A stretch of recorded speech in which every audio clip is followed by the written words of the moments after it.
category, and this would be sewer. So it certainly is a enumerated use that you could use it for. We talked to the architect on Friday, got some information about how this was procured, how they went out to bid, everything along those lines. There was some concern that perhaps it wasn't bid out in compliance with uniform guidance. After speaking to the architect, we can remedy that.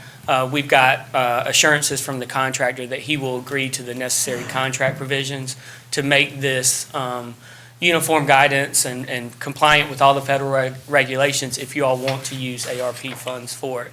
A couple questions I did have.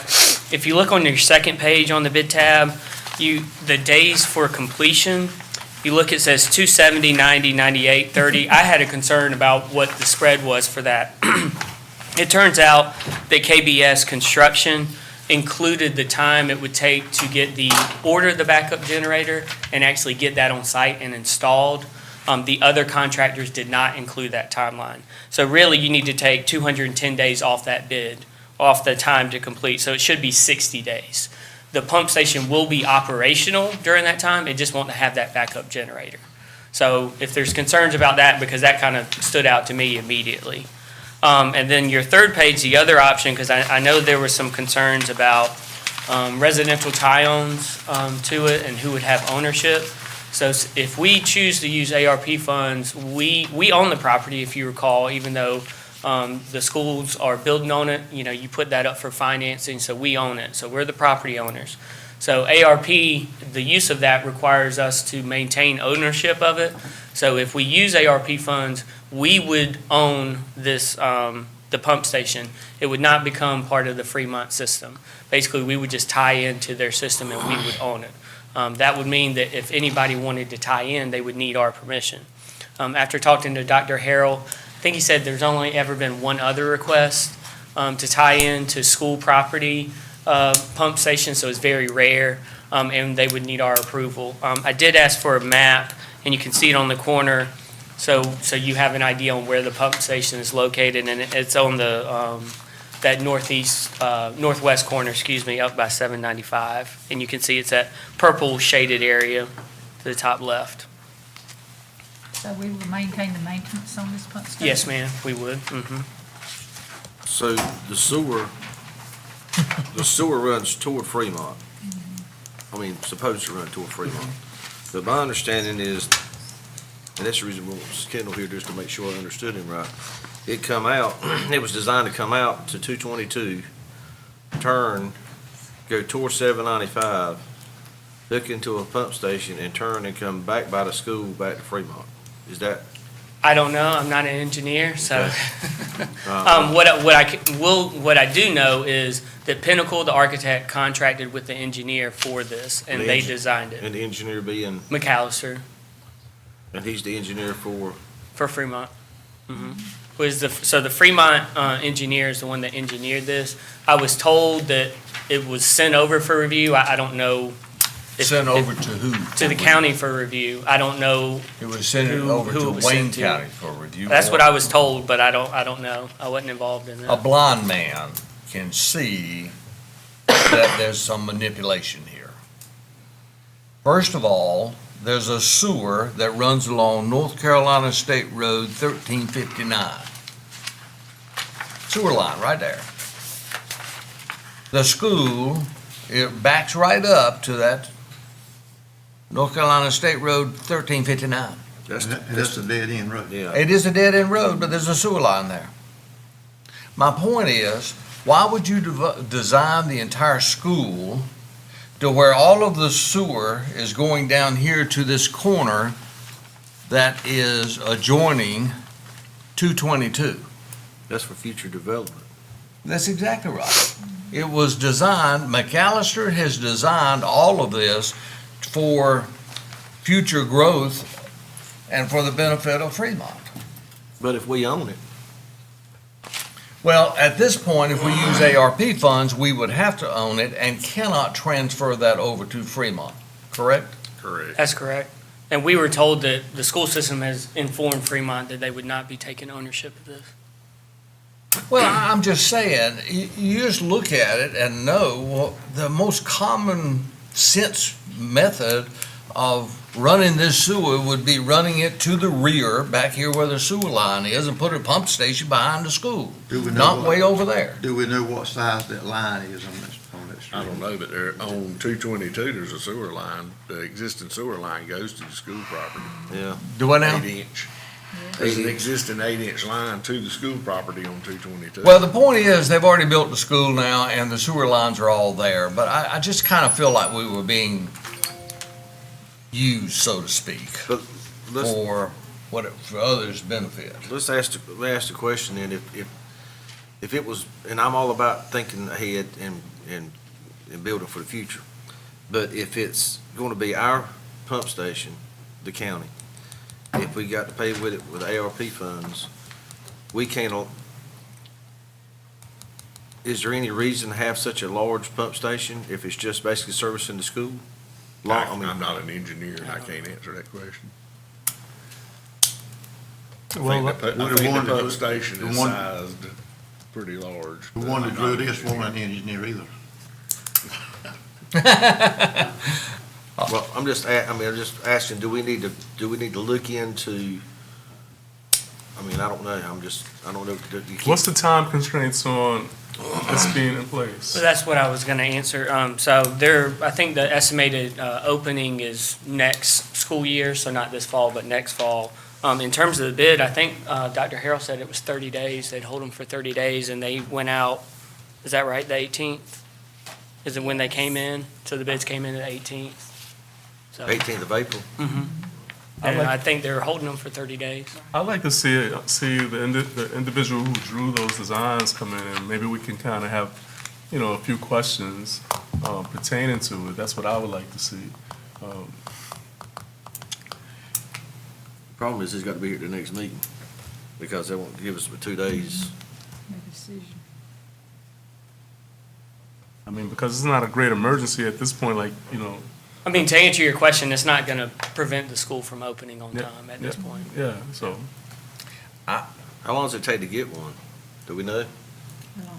The To sewer, get one what? sewer pump, I mean, or it's got to be designed, correct, or not? It's already designed. I mean, I'm talking about as far as to build the pump, is it just a normal, everyday I pump? think it's every day, Okay. couple of weeks probably. I think the only thing that would delay it would be that generator, that backup generator. But in the event one's needed, we could always go out there and hook up to it with our own if need be. Here's my only concern, and if we can answer that, I'm ready to move forward. But I just want to make sure that we have the proper sized pump that we, as the county, are buying. That we are not buying a pump larger than what the school needs are. Now, you're right, I'm not an engineer, none of us in the room are engineers, so if we have to call on one of our on-call engineering firms for them to do a quick analysis of these plans to advise us in regards to the sizing of this sewer pump, that lift station, to make sure that we've got the right size. I don't want to oversize it. I don't want to pay for an I think oversize. they can get that done by next meeting though? Doubtful. Yeah, that's what I thought. Doubtful what? Doubtful we'll obtain an engineer and have it by the next meeting. And I think you'll find probably that the pump is oversized. Do it now? I think you'll find that the pump is oversized. Well, from what I'm understanding from others, it is oversized. I know Dr. Harrell did mention that this school was one that I believe had been discussed to be a shelter during hurricanes and things like that. So I believe he mentioned they took that True. into account when they designed it. Yeah, still, even in that case, there'd be less people there than there is. with That's school being right. second. I mean, that don't make sense. Okay. Just wanted to pass along all the. I know you just give us information, but, Can we do We this? can ask Dr. Harold to be here. Can we go back and send a request in to the engineer that designed the system and have them send us a letter certifying that his design and his pump is sized properly? let's go back to him. For the school. For the school need and of the school only, Yeah. meeting the needs for the school. Sure, I can do that. Yeah, let's put the monkey back on the engineer that designed the system. And that engineer was? Mr. McAllister, correct? Municipal Okay, well, engineer. I would like to, invite our former county manager, Mr. Wood, to be here at that meeting. Oh, we're not asking for a meeting, we just asked for a letter. Should we remove this from the agenda then? It sounds like you all may want to wait on that information and then consider it at your second meeting in May? Or do you want to keep Can, it? You can do it pending. can we do it? You still want to pay can- for it with. Yeah, can we approve it pending the proper sizing? That's fine. You okay?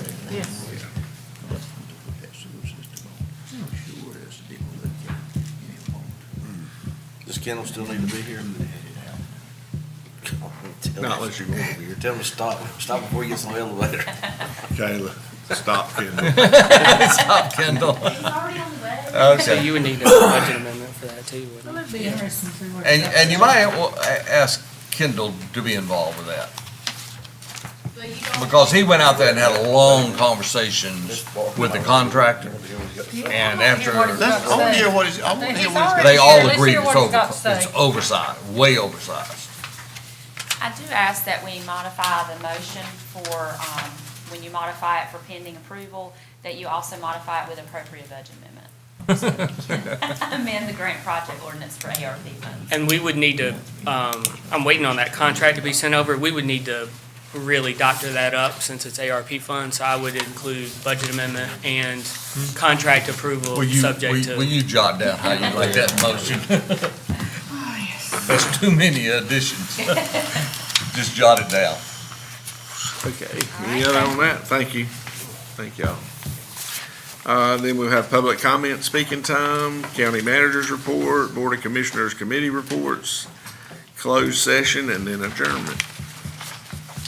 Do we have a closed session today, Mr. Parker? Yes, ma'am.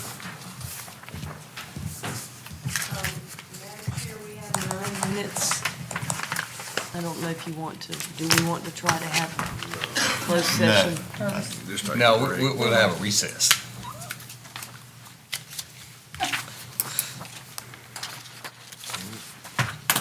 Is that all, Mr. Crumpler? Madam Chair, would you please recess All right, until we will 9? Recess until 9 o'clock. Thank you, madam.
I will call to order the May 2nd, 2023 board meeting. Invocation today will be Vice Chair Chris Gurley. Let us pray. Dear Lord, we thank you for allowing us to come and assemble today. We ask that you give us the wisdom and knowledge to carry out the business of our county that will best benefit all of our citizens. We ask that you keep your protective hand over our entire county, especially our first responders and military families.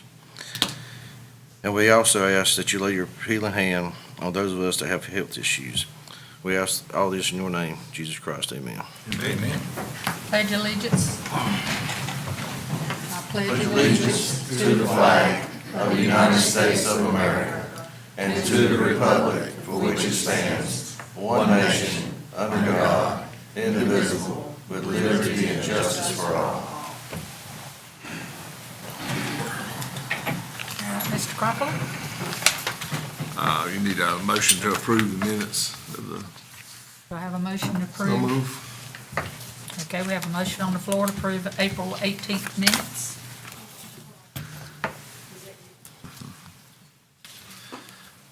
Madam Chair, Yes, sir. I understand Commissioner Foster is not feeling well today, so he That won't is be here. correct.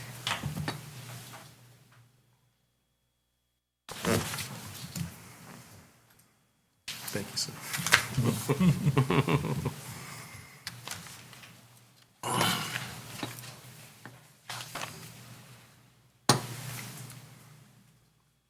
All right, moving along. Special presentation, Mr. Cropper. Actually, we need an adjustment of the Adjustment, agenda, okay. an approval of the agenda. My apologies, it's not on there, so you'll just raise your hand. It's for this. So we want to add add a number 15, award to RFQ for insurance brokerage company. And we also, under 16, new business, add with appropriate budget amendment. And we would like to take action on that today if possible, All right, with that funding method. all right, we have a motion. Of course, that will be pending further information on the design of the pump. All right. Motion to approve the adjustment. So move. Raise your hands, please. Thank you. Okay, all right, under special presentations, we have an update on Wayne Community College by Dr. Patricia Pfeiffer, President, and Tiffany Creech, Director of Grants, Development, and Management. My goodness, you brought us books.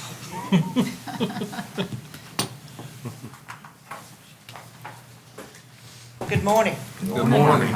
It's a pleasure to be here to update the commissioners on what's happening at Wayne Community College.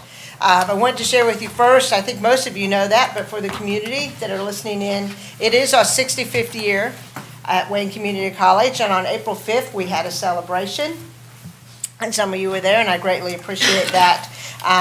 We are sharing trivial facts about Wayne Community College. For example, on our social media, like fall in 1962, when we were the Goldsboro Industrial Education Center, we only offered evening and part-time classes.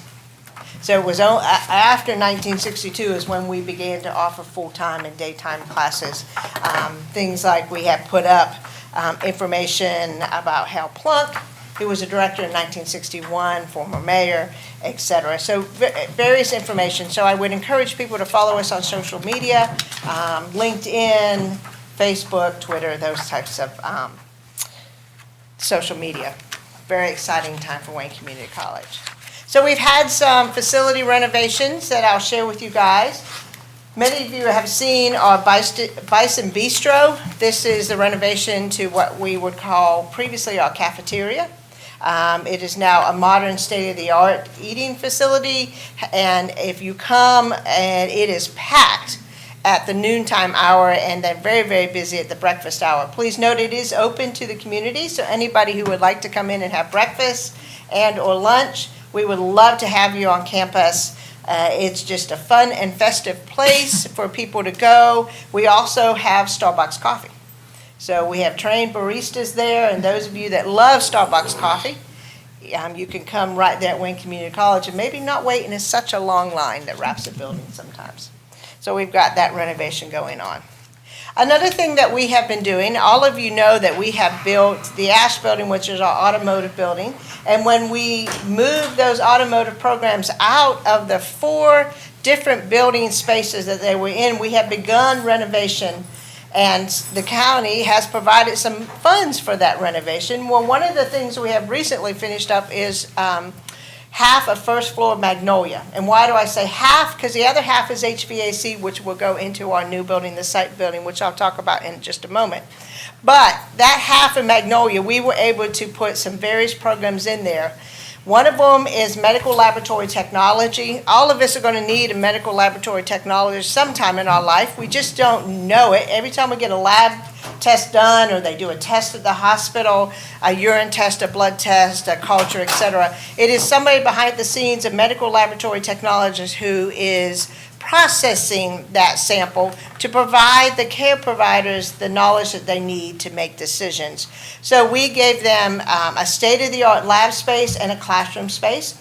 Please note that they were sharing spaces with 2 other programs, our medical assisting program and our pharmacy technology program. So now they have independent space, and I would encourage you all, most of you have seen it from the commissioner's side, but anybody that would love to see it, we would love to have you.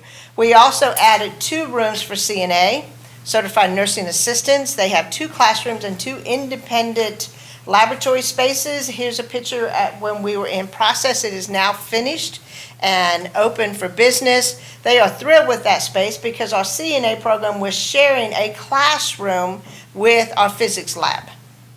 And you would say, well, why has this happened? Well, as we added programs, our facilities, we didn't have new facilities, so we incorporated programs into existing space where we felt that at that time it fit the best. So now they have 2 independent labs, 2 independent classrooms. We have expanded the capacity, seating capacity, so they can expand again in that area. And they have also dedicated some space within that for phlebotomy, those who are drawing some of those samples from us. Another big renovation that we did is for our public safety. We have given them an independent classroom and an independent lab space. And you can see here a copy or a picture of the simulator, the ambulance simulator that we put in there while we were in the middle of construction. Very excited. They have more than tripled the space that they now have for instructional purposes. And obviously our EMS paramedics are severely needed in our community, so we're excited to be able to do that. Dr. Pfeiffer, can I interrupt just a minute? You may, sir. I happened to be on a tour with Dr. Murphy when he went through the college and on tour and all. And in the facility that she was just talking about, the students were in there actually in class. And he made a comment that really impressed me.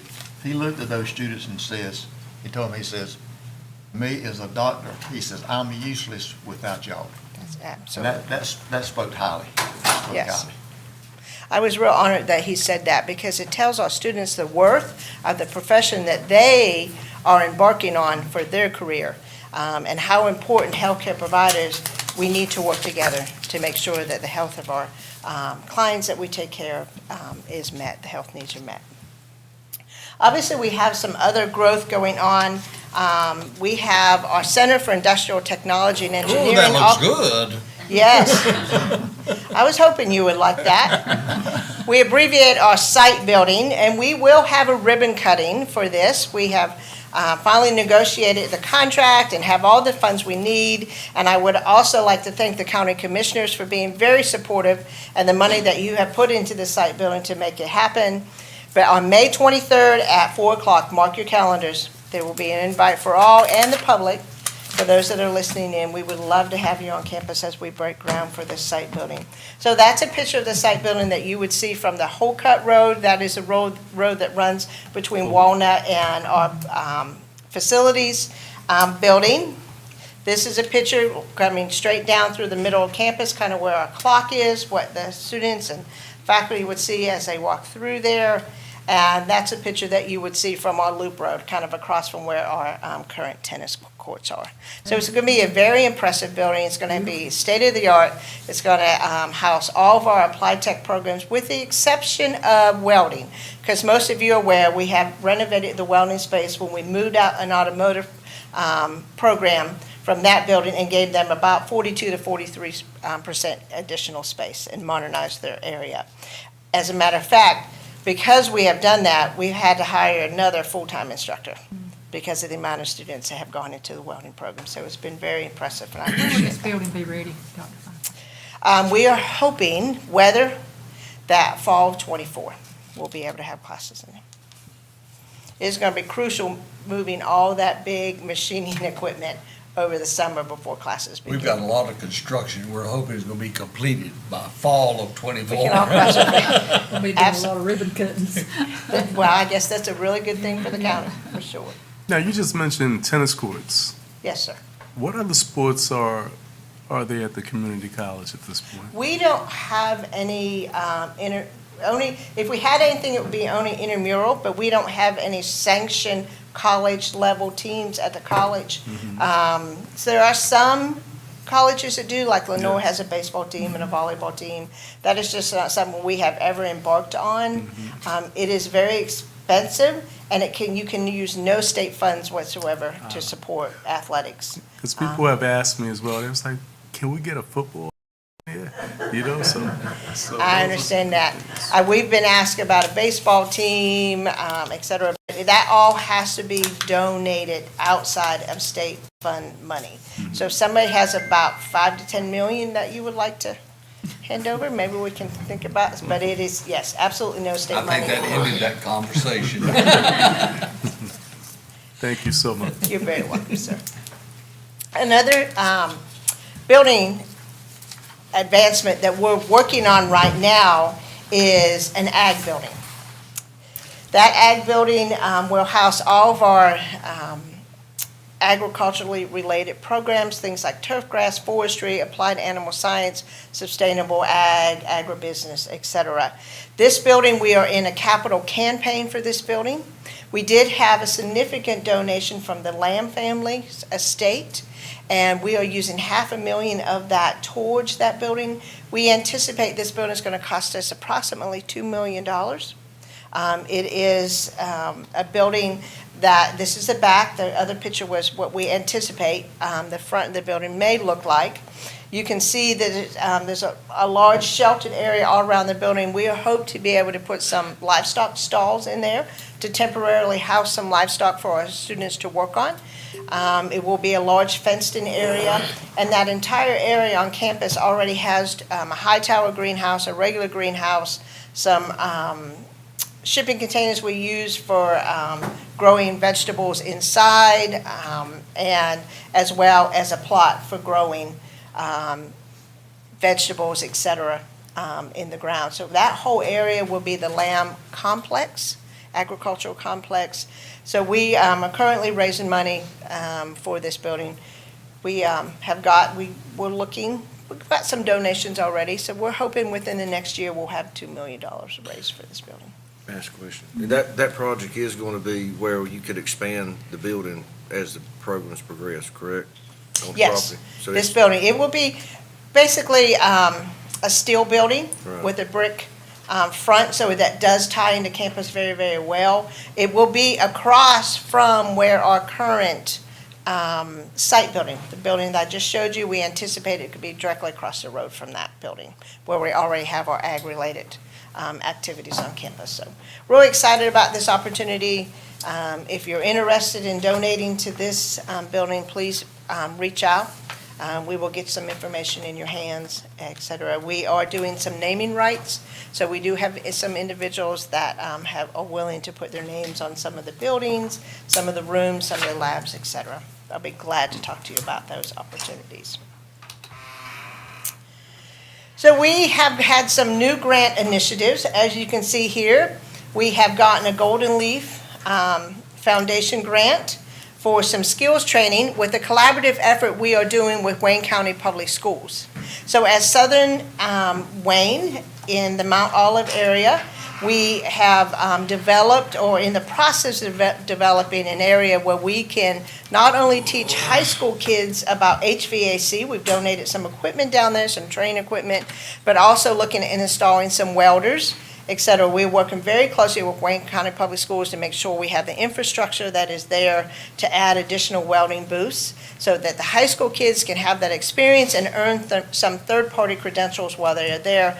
In addition, we have signed an MOU with them that we, as a college, will be able to use that space after hours or on the weekends to be able to teach short-term training classes for individuals in the community. We really think that's going to be very optimal and very productive, be able to provide, again, some credentials in people's hands that will give them opportunity to have jobs that will have life-sustaining wages. And it's a very good collaborative between us and Wayne County Public Schools. We did have an artificial intelligence grant. As you all know, we are all inundated with artificial intelligence now, so we are working to market our program and do a little more curriculum development. Please note that we were the first community college in the state to have a 2-year associate's degree in artificial intelligence. It is also our faculty who developed all the courses in a common course library for the other 57 community colleges, and we were only the second community college in the nation to have an associate's degree in artificial intelligence. So I commend our faculty for their forward thinking with that. Could you elaborate on that? What is exactly this? Artificial intelligence is essentially machine learning. When you, like if you get on a chat bot and you ask a question, the artificial intelligence or a computer generates a response based on what you're inputting into that. We all kind of use artificial intelligence when we pick up the phone and we dial and it goes to an automated system. And do you want to do this? Do you want to do that? It's making decisions, but the computer's making that decision. There are now out there are chatbots that will write papers for students. We're dealing with that on campus, that you can ask something to do something for you, and it would generate an entire paper. So we're working on how to identify that on campus. Say that again. to make sure. We are working how to, there is a chatbot out there, it's called ChatGTP, where you can give the computer some parameters, and it will write a paper for you. Oh, I wish I'd have had that back in the day. Well, there is an academic integrity issue with that. Oh, I was dying. Yeah. A lot of information out there in the social media and. I lived off Cliff Notes. So.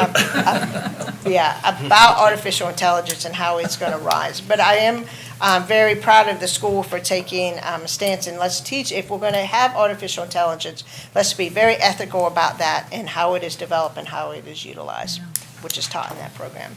We also have Gene Haas, which is around our machining area, some big CNC machine, has offered us some money for some scholarships for machining students. And we are putting a career coach. So we did get an NC Career Coach grant, and we will be placing a career coach in 2 Wayne County Public schools, and that will be Goldsboro Higher in Eastern Wayne. So to help students make a decision, what do I want to do when I grow up, kind of thing. So we're really excited about the opportunity. Again, working with Wayne County Public Schools in a very collaborative way. I am excited to share with you that our apprenticeship with Smithfield Foods was a national finalist for the Outstanding College Corporate Partnership Award of Excellence through the American Association of Community Colleges. We traveled to Denver for that. We were one of 5 finalists in the nation for this award. We did not win, unfortunately. I think we are a winner just because we have the program as a whole, but we were the only North Carolina community college that was nominated to be a finalist in any of the 7 categories that the American Association of Community Colleges have, and they do represent the little over 1,000 community colleges we have in the nation. We also received from Congressman Butterfield $651,000, I think I told you that previously, to support the development of our apprenticeships. I heard yesterday from our apprenticeship director, we have pulled in a couple more apprentices here recently, so we're doing very, very well with that. A couple of other college accolades that I would like to share with you. We have been, for the 10th year, been named a military-friendly school, and we have gotten a gold status, kind of like the Olympics, gold, silver, bronze. Very proud of that gold status and support that we do for our military families, and all those attached to the military. Phi Theta Kappa, which is our honor society on campus, has received the REACH Award, and that REACH Award is for growth in people that are eligible for Phi Theta Kappa. As a matter of fact, we had an induction ceremony yesterday, and we had 77 people inducted into our Phi Theta Kappa Epsilon Chi chapter, and they have to have maintained at least a 3.5 or higher GPA to be inducted into that organization. Our National Tutoring Association tutoring program received an award of excellence, and that is the second consecutive year, and it is the only time that a tutoring area or the Tutoring Association has given that award to the same school 2 consecutive years. So it speaks to the excellence that we have in tutoring in our Academic Skills Center. And for the 6th year in a row, our Renaissance magazine, which I have given, and I think they've been distributed to you guys, and I appreciate that, from the Southern Division of the Community College's Literacy Magazine competition, we received 3rd place for that award. In addition, we had 4 other individual awards, either for photography, short story, or poetry, that is in that. So I hope you enjoy reading that. You'll see the best that our students have to offer, and actually some faculty and staff have had some contributions in that. Graduation is coming up, May 12th. We will have 2 graduation ceremonies at 10 o'clock and 3 o'clock. It is by invitation because of the amount of students that we have graduating this year. But all the commissioners, you are always invited, and you may attend both or either one of those ceremonies. Just come find me on that day, and we'd love to have you as an honored guest at our graduations. They will be held at the Maxwell Center. Tiffany could not be here. Her father is ill at this time, so she has provided these slides, and I will go over those. You asked for some information about grants. So in 2022, we submitted 31 grants. We received 27 of the 31 grants for over $5.6 million. We obviously always need grant funds to support the programs that we've got going on. You saw the ones that I highlighted in the earlier slide. Funding sources, she is listed here. The majority of our grants come from state. We do get some federal grants, and we do have some private corporations that provide some of that grant funding. That's phenomenal. Thank you. That is Thank phenomenal. $5.6 million. Yes, it was a really good year. Really good year. All right, let's repeat it. It was a Well, good she's already started repeating it this year. Yeah. We have. The numbers are looking good for this year. Yeah, we work very, very hard. The support we get from the county and the state, obviously is very pivotal, but there are some things that you want to do outside the normal budget line items, and this gives you the opportunity, like the NC Career Coach. That is a position that we're going to bring in to be able to sit in a high school and be able to encourage people to help them explore what they want to do and where they could go to school if they identify I want to be an engineer or I want to be a nurse, et cetera. So you always need what I call supplemental type funding to be able to support those initiatives. This is just a long list. I could go over this list. The site building, which I showed you pictures of that, Golden Leaf did give us $250,000 for that. We did get, through the state, some stabilization funds for our child care area that provided some scholarships for parents and some stipends for our child care workers during COVID. That is not on an ongoing, but that's what we have. We did get a grant that didn't cost us anything. We are getting some EV chargers on campus. We have our first completely EV vehicle that we're teaching our automotive technicians to begin to work on. So we needed some EV chargers. That grant was a little over $100,000. We'll have 4 EV charging stations on our campus. We are an AI incubator. We did get a grant for the American Association of Community Colleges through Dell and Intel, $40,000 in that grant.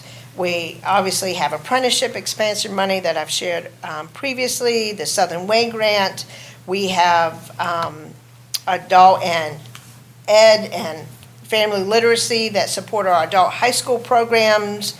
We have a minority mentoring success coach that we received some money on, and we will support our minority students with that, and WIOA. So there's just a lot that's going on.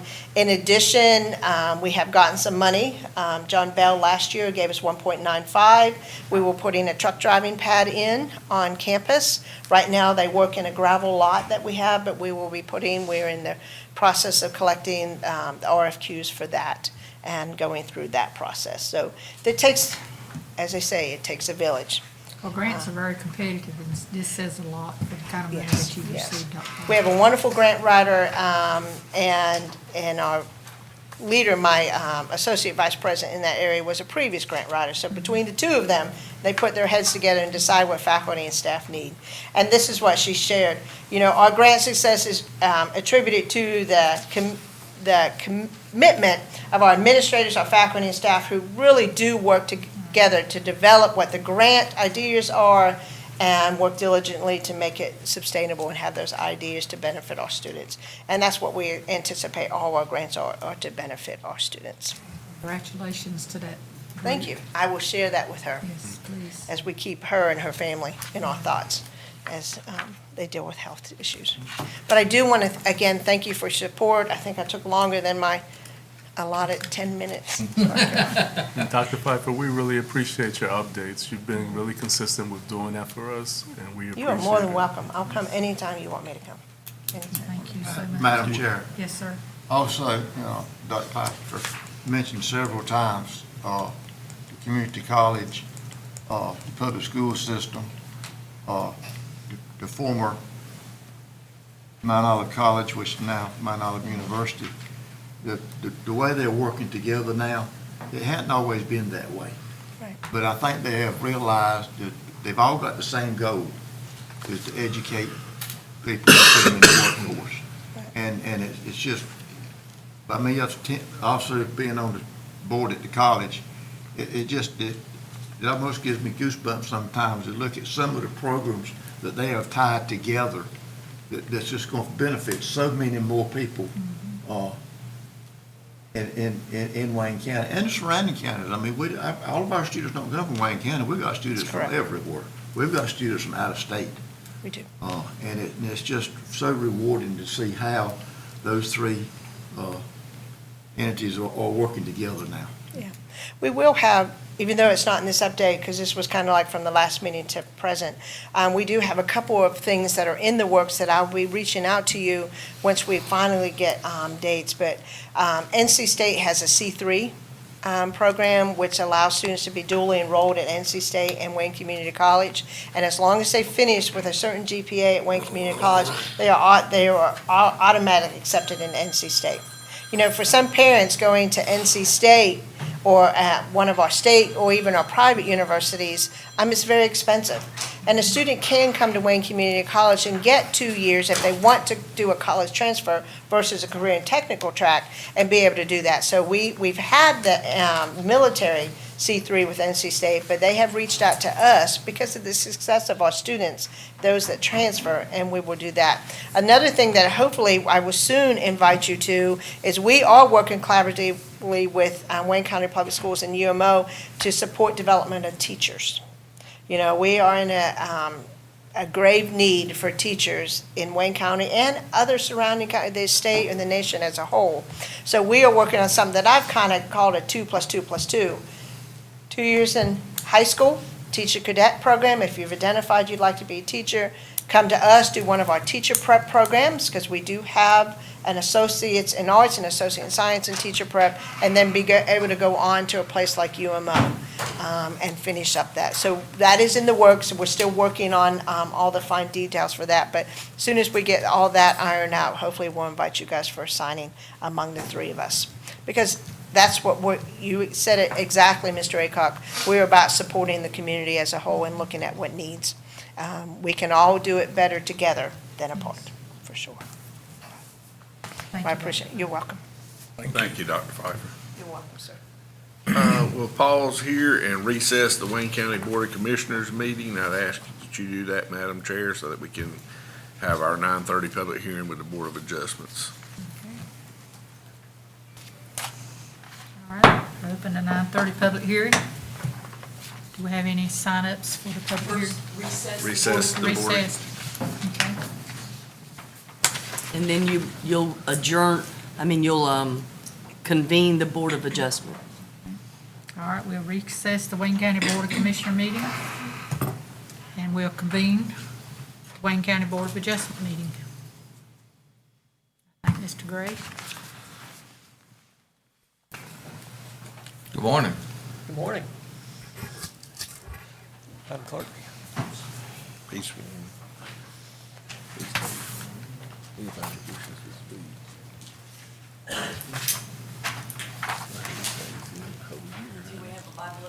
There it is, yes, ma'am. Wonderful. Do you swear or affirm that the evidence you shall give to the board in this action shall be the truth, the whole truth, and nothing but the truth, so help you God? I do.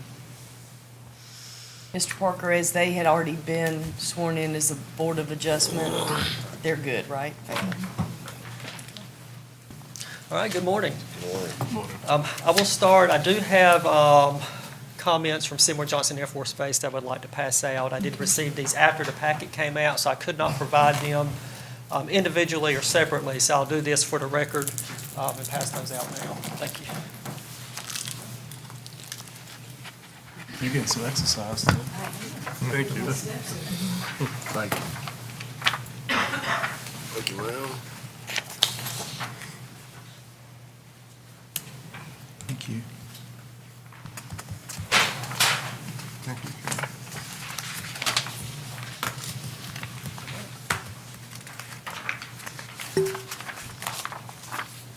Thank you, Carol.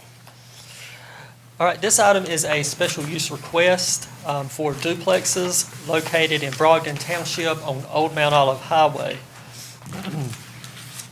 The property currently is on RA 20 or Residential Agricultural 20. That zoning district allows for certain permitted uses and certain special uses. And in that district, the permitted uses are single-family residential.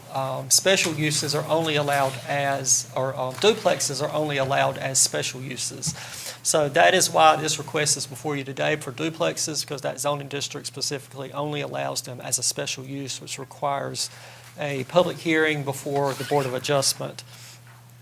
The property is 9 acres. Again, it is on Old Mount Olive Highway. It's just north of the intersection with Ward Drive. And Daly Drive is actually right behind the property. So there is a subdivision that kind of circles around one side and then across the back as well with properties that do back up to this tract.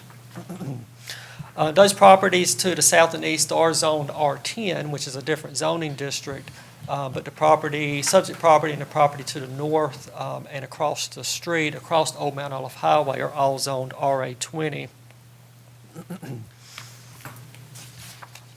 I do want to point out, since this is a special use request, on the second page of your letter that you received from me, there is a list of, there are items listed A through E. Those are your findings of facts. So as a special use, you can consider these findings of facts in making a decision on this request. Additionally, I do want to point out that as a special use, you can apply conditions of approval. So if you do decide to move forward with approval of this request, you can apply conditions. Conditions could be anything from setbacks, buffers, those type of things, or any additional conditions that you may deem or warranted to bring this into more compliance with the area if you see fit with that. I do want to reference the comments we did receive from Seymour Johnson Air Force Base. Basically, their comments show that we have the height, visual, light emissions, the bird, wildlife, aircraft strike hazards. There's no concern with those, and the clear zones and accident potential zones, there's no issue there. They did have concern with the noise zone, so I will read that for the record as well. Noise due to aircraft operations. The subject property falls within a 65 to 69 day-night average sound level. Noise zone. According to the ACO's report, residential use in this zone is discouraged. If it is determined that residential use must be allowed on this property, measures to achieve an outdoor to indoor noise level reduction of at least 25 decibels should be incorporated into the design, construction, and inspection of the residential unit in order to achieve compatibility. If the NLR is, as described above, is achieved, the development will be considered compatible with this protocol. So if you do move forward, we do ask that that, of course, be a condition of approval, which with the noise on its end, we would require that any construction there be built to the noise level. In that zone, you're typically talking about, having your doors and your windows rated to a certain noise level, your certain types of foundations, construction materials, those type of things. And that would all be vetted through our permitting process whenever they apply for permits, or the applicant applies for permits. So again, we did want to point that out with the concern from Seymour Johnson Air Force Base with that noise level. Madam Chair, could I inquire, does Wayne County currently have a requirement in this particular zone of that noise reduction in the construction? We do.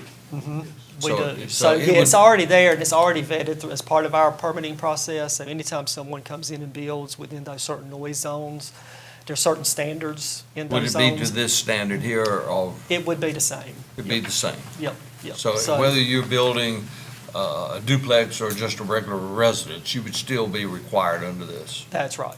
Okay, Yep, that's right. thank you.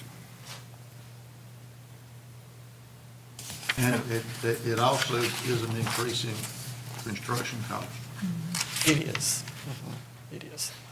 And the applicant states that they're going to be veteran and elderly housing. Right, according to the applicant, that's what they were looking to do. Okay. I'm not sure if the applicant is present, she may be, and I do know there's others folks here as well who are from the neighborhood who may have signed up to speak as well, so. Okay. Yep. We have one individual that has signed up. That's Thank you. adjourned. Do I address now or? I'm an individual. I'm sorry. Oh, no problem. Yeah. Whenever Yes. he's finished, I believe. Yes, sir, thank you. Do we not Any other need questions to for me? Adjourn the Board of Adjustment meeting? No. Yeah, I'd like to hear him if he has something to say pertaining to, I do. Are you two? Well, we've already asked how everybody's doing, so. Up 20. Yes, sir. You will place your left hand on the Bible, raise your right hand. Do you swear or affirm that the evidence you shall give to the board in this action shall be the truth, the whole truth, and nothing but the truth, so help you God? I do. And your name is Mr. Hillis Haygood, is that correct? That's correct. Thank you, sir. Thank you all. I appreciate it. I really enjoyed my first county commission meeting. So I'm in from Charlotte, but I represent most of the folks on Daly Avenue. That's my mother-in-law, my aunt, my father-in-law, Mr. Harold Royal, who lives on the corner. And then I also got a couple of names from across the street that we've known for 40 years. I just had a couple concerns, and we certainly don't want to stop progress in any component. But speaking of and kind of doing the research, most of the houses there were manufactured homes or brick-built homes, and families have been there for 60, 70 years. And so the concern comes up when you bring in duplexes and extra activity. One, it's a very narrow part of Old Highway 117, but also the sight viewing where they're coming in on Ward Drive. You can barely see coming around that corner. And so the concerns are that the children then also just coming out, getting to work in the morning, the extra traffic will be of some concern. But the major thing is, and I think sorry, I didn't reach his name, is the noise level.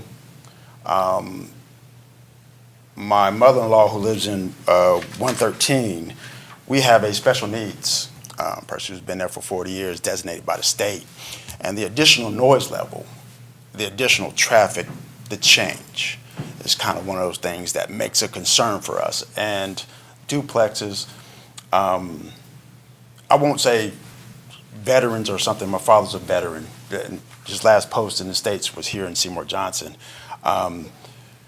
We are concerned with the extra amount of people that will be coming. And since the property is directly lined on the back of our properties, and we're saying 113, 111, 109, 105, 107 additionally, but she wasn't able to be here, and 165, those are all family members, and we're concerned about the level of possible foot traffic and additional space comes there. So if the commission decides to approve this, we certainly would like to have some additional buffers and some additional conditions, such as, you know, as we mentioned, the noise level, there'd be a pretty sizable buffer zone between the two properties. It's 9 acres, you know, I think we can do that, as well as some type of deterrent to not allow people to kind of travel through the yards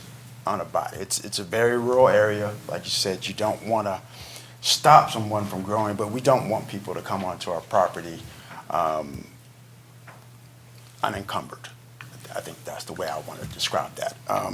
And then most of the folks there are a little older, so they don't want to have to be constantly looking at it. It hasn't been a lot of change in that area, and so change is new to everyone. And again, we don't want to stop change, but we want to make sure that the change is within our ability to do some type of protection for those who have lived there for that long. And so those are the things that we're concerned about. And with the special needs of my sister-in-law, it certainly concerns me that having direct access to the back of our property could put her in, she's there sometimes by herself. She is older, but, you know, she works, and having changed kind of sets things off. So I would certainly like to make sure that we address all those issues and things like that. And then anything we can do to increase noise, as we all know, anything we can put to reduce sound waves from directly hitting, so trees, fences, or any of those things would be greatly helpful in reducing that noise, because once we clear out that land, the noise is just going to travel from side to side. So those are the things that I hope for. Carol, can you put the map on up here? Can you put the map up here? And while, Madam Chair, while you're doing that, I just want to address that, you know, I think that it's, you know, really admirable of everyone to say that they don't have a problem with development, but they just have concerns. And I think that, you know, that's a positive. I like to see Dudley start to be addressed with more things there, because it's for quite some time, Dudley has kind of been like forgotten. Yes. So I would like to definitely see some development there. Absolutely. But we have to definitely address the concerns. Thank you. And that's it. And we understand, you know, single-family homes, they're mostly single-family homes. They're not a lot of, they're not, as far as I can see, there are no duplexes in that area.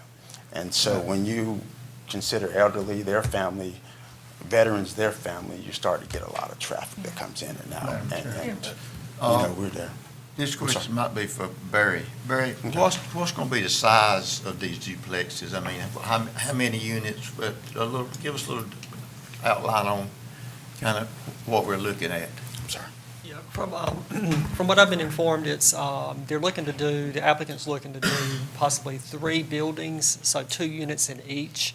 So there'd be 3 homes on the road, each one split into 2, so 2 units in each. So 6 total units up on the Old Mount Olive Highway side.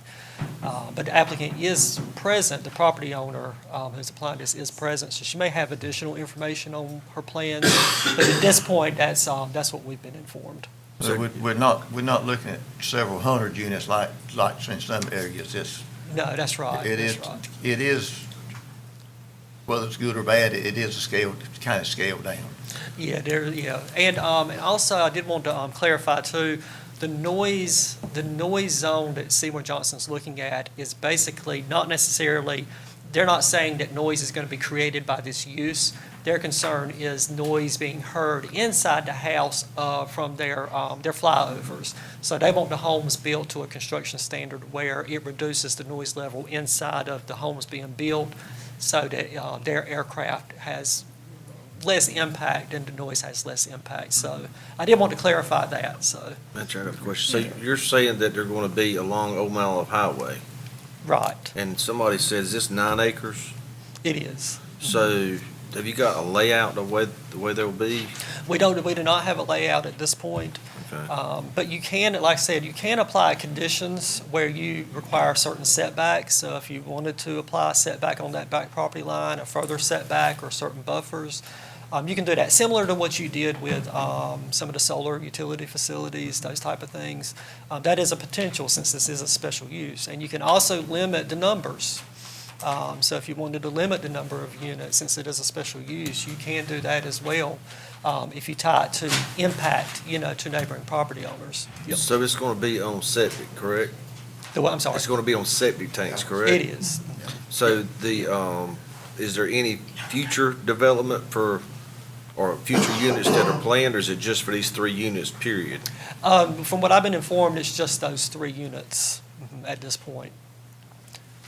And Madam Chair, if I could inquire, based upon that, is there any requirement in our current ordinance that would require any buffer in the building of duplexes? There is not. However, because it is a special use, you can require that if there is a concern of impact or negative impact on adjacent property owners. You can actually require a condition for that, even though it's not specifically listed in the ordinance. That's what special use does. It does give you that ability to apply special conditions to these special uses to, bring them more into compliance. And I would definitely like to. Mr. Hager? suggest Yes. that- Have you met with the developer? I have not. That would be something that I'd be willing to do, just talk it through. And I think, I'm glad Mr. Gurley brought up the septic, because that is a concern as well. They're all on septic use. But I think from our understanding, there is also a natural underground river that runs underneath, so the water table for agriculture use is there. And so we're concerned a little bit about that use and making sure that we accommodate the residents that have been there for a while, as well as the residents, the new residents. And certainly we want to help our veterans out. Matter of fact, I would love to. So I just want to make sure we do it that everybody's palatable with, so. Well, looking at the map, where are you talking about putting buffers at on this map? So our properties are 113, 111, 109, and then 105, which is not adjacent to the property, but if we were able to maybe, I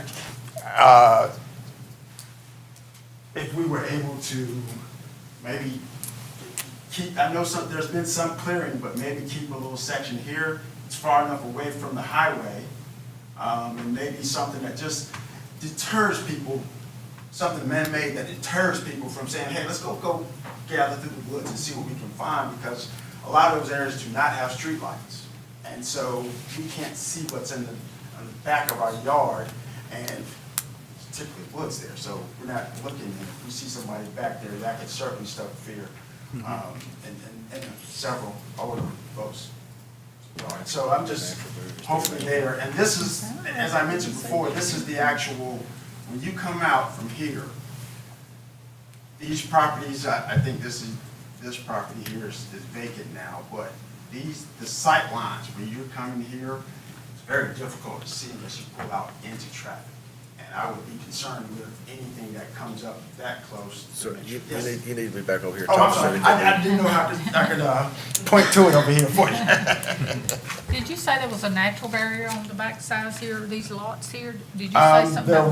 There's been some clearing on properties, 113 and 111, and the property in between is I think my father-in-law owns that one, but 115, they kind of cleared about 8 to 10 feet off of your yard in property. So they kind of did it and didn't realize that possibly they didn't have a survey yet. So we didn't. So it would need to be replanted in those areas, so. So so we've not talked to the property owner? We have not, we didn't Or know who she developer. was. We just knew the name from the application. So do we even, of course, you said they've already started clearing some of it, but do we know if she would leave, or she or he would leave some of this natural buffer up? There is someone here to speak for the property owner once. Okay. Oh, okay. So that's actually all I have. I appreciate you guys' time, and I just wanted to make sure that we allow that you guys know. Thank you. Thank you, Mr. Egan. Yes, What- go ahead. What I would like to see, if possible, we can make sure this gentleman gets the developer's information as well, so he can pass it on to his family, and they can try to have some talks before this issue comes back to us. They're here. Yep. That's fair. That would be great. Absolutely. Thank you.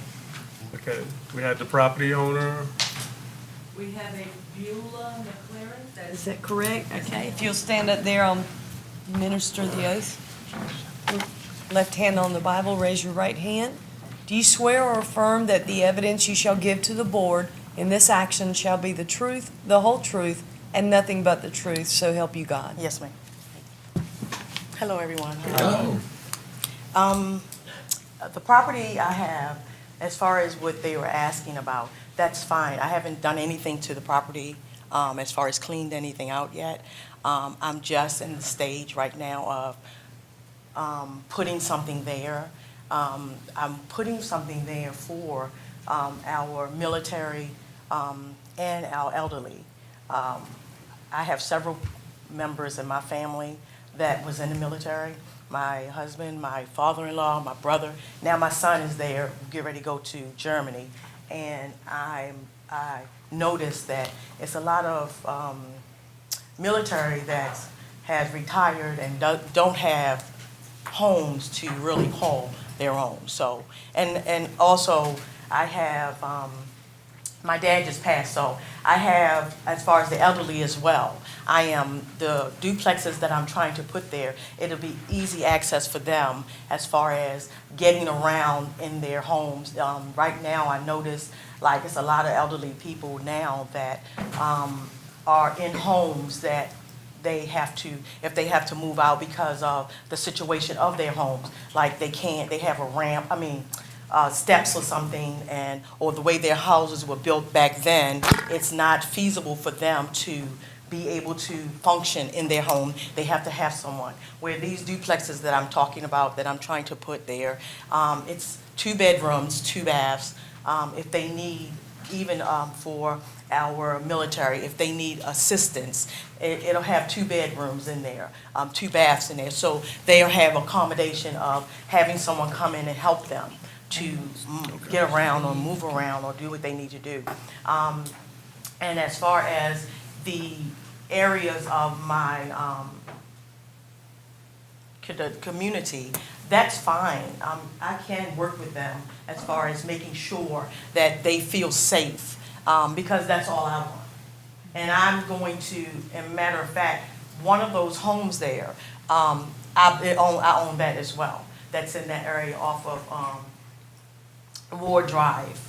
So I'll be there because I'm ready to redo that house and move in it myself. So I'll be in that area as well for that, so.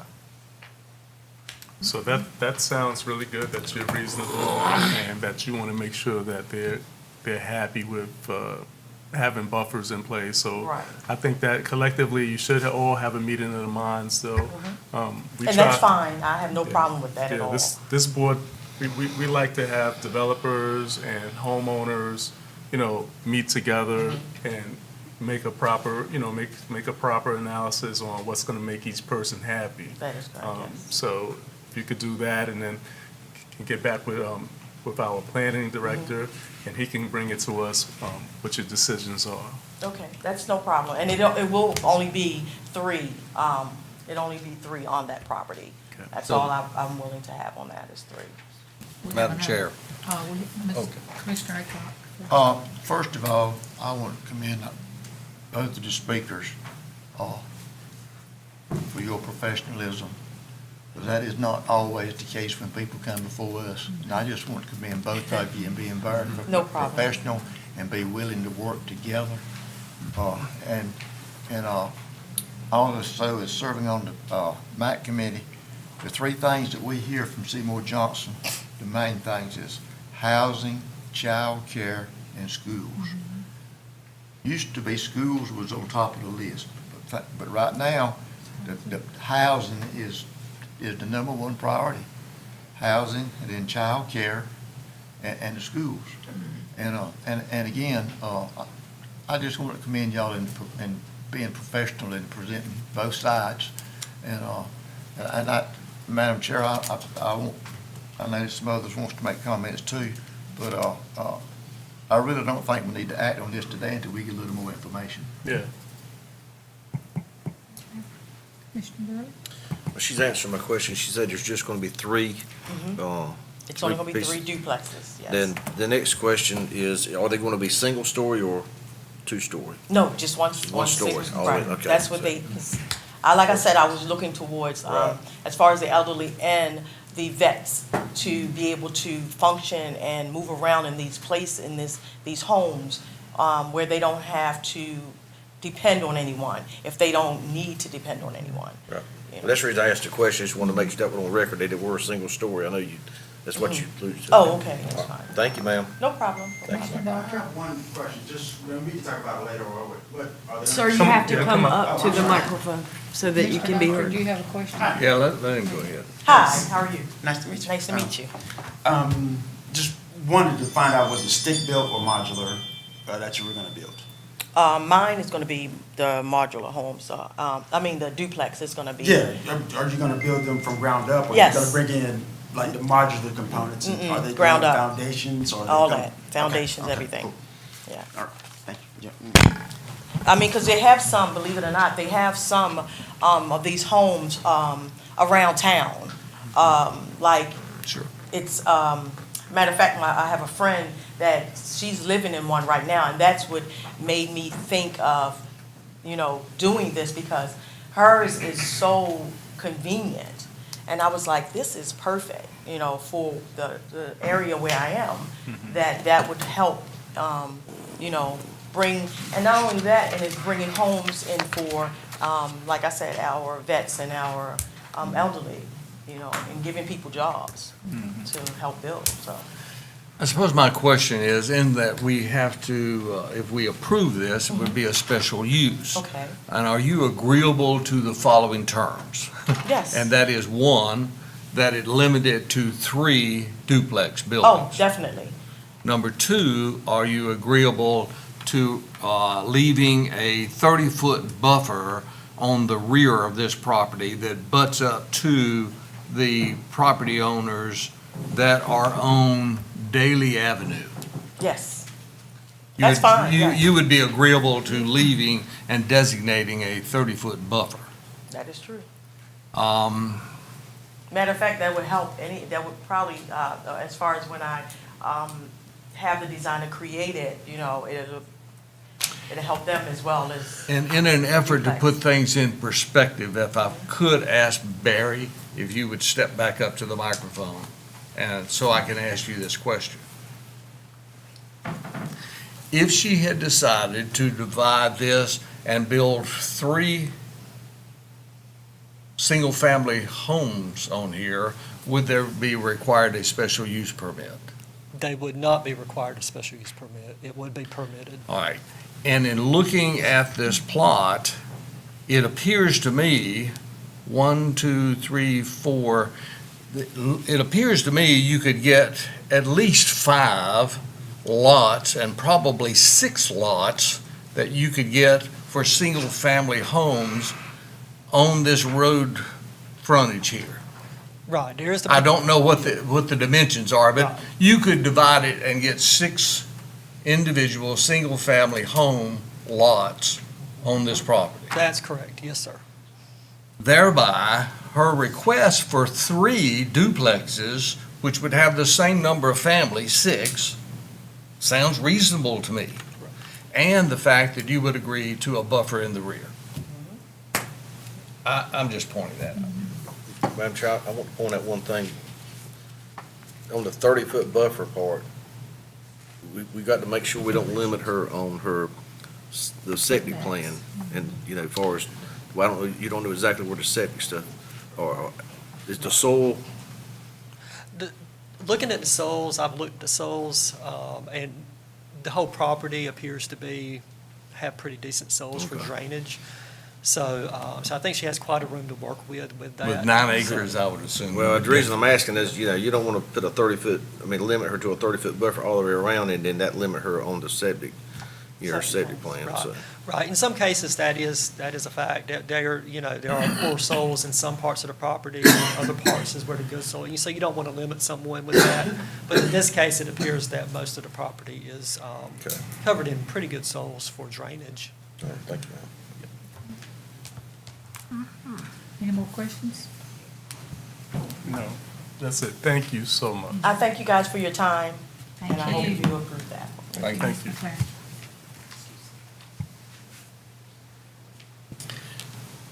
All right, we're gonna adjourn. What? One- You need to close the public hearing first, Okay, unless you want additional information. so we need to close the public hearing? Unless you want additional information, you need to close the public hearing. I think the two parties need to get together with Barry and have a little, it sounds like it's pretty clear anyhow, but I just want to make sure that both sides are protected. And I just don't feel like, I mean, I'm leaning in the direction of saying yes, but I just want to make sure that both parties are in agreement. And I don't feel comfortable voting on it today and until, you know, and until we're sure another 2 weeks is not going to stop this project. In that case, Madam Chair, you would recess the Board of Adjustment until May 16th. Is that correct, sir? Recess the public hearing until May 16th. And that's just one commissioner's opinion now. I'm not speaking for everybody, but that's just my opinion. No, that's two. I don't care. That's two of us, yes. You have three. I'm okay with, I'm okay with a 2-week delay. Because like I said earlier, we don't normally have a group come before us that's as civil as y'all have been today. And I we mean, appreciate that. it can get ugly. And I commend all of you for being professional in your comments today. So, Madam Chair, so what are we looking to get? Chair can recess the public hearing until 9:30 on May 16th. And get a report back after the two parties meet. Is that what we're waiting for? Who's gonna come back with the, are they coming back, or is Barry going, Anybody who wants to come back. Gotcha. Barry, and if you would facilitate that meeting. Mr. Parker, we also have another public hearing to action. Commissioners, you'll need to adjourn your Board of Adjustment. Okay. All right. But first, recess the public hearing until 9:30 a.m. on May 16th, please. All right, we will recess to May 16th at 9:30. Madam For Chair. Beulah, McLaren. Yes. Okay. Madam Chair, for further clarification for those that are present here, you all might be able, since you're here now, might be able to go ahead and get a meeting set up right now. Yeah, so you all can leave and go and meet with Barry and discuss the matter. Okay? So, we're missing, I'm speaking on their behalf, but And? we need to go back and tell the other neighbors, like directly across the street. Yeah, if y'all would first just meet and Oh, see yeah, what yeah, your so concerns are, and hopefully they could resolve I them. need to let them know what's going on. Sure, then let them know. Thank you. Oh, thank you. No. Well, I think they needed a little clarification.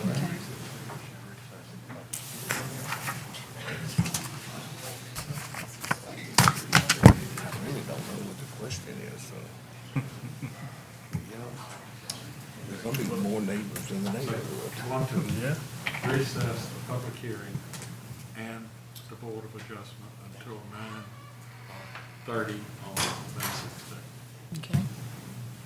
All right, we're gonna recess the Board of Adjustment on May 16th at 9:30. That's correct? Correct. All right. Now you need to reconvene the Wayne County Board of Commissioners meeting. We will reconvene our Wayne County Board of Commissioner meeting for May The Board 2nd. of Commissioners public hearing to receive public comments on Wayne County Board of Commissioners to consider exercising its power to assume control of the activities of a consolidated human services board. The Board of Commissioners may choose to take action following the public hearing. I don't know if anybody signed up to speak on this. No one has signed up for, no one signed up for this particular public hearing. All right. And I see that we can choose to take action on this. Yes, ma'am. After we close the public hearing? Yep. Okay. All right, since there's nobody that is going to comment on this, I will close the public hearing. Madam Chair. Yes, sir.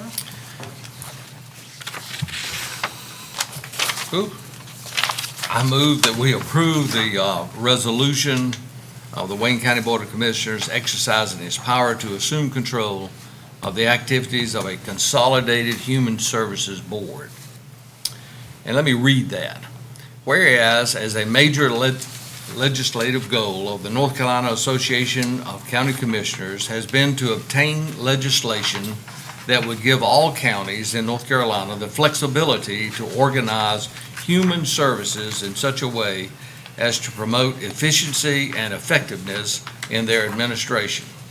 And whereas during the legislative session of 2012, some 11 years ago, the North Carolina General Assembly adopted House Bill 438, which amended North Carolina General Statute 153A-77 and North Carolina General Statute 153A-76, which gives all County Board of Commissioners the option to exercise its authority or jurisdiction over certain boards, commissions, and agencies, including Board of Health and Social Services boards.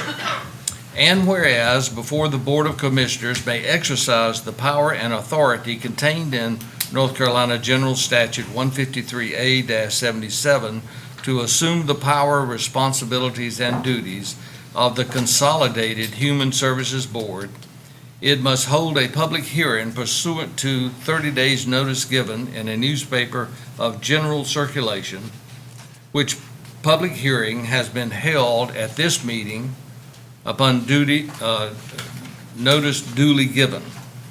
Now, therefore, be it resolved by the Wayne County Board of Commissioners that pursuant to North Carolina General Statute 153A-77, 1, it creates a consolidated county human service agency having the authority to carry out the functions of the local health department and the County Department of Social Services, hereinafter also referred to as the Department of Health and Human Services.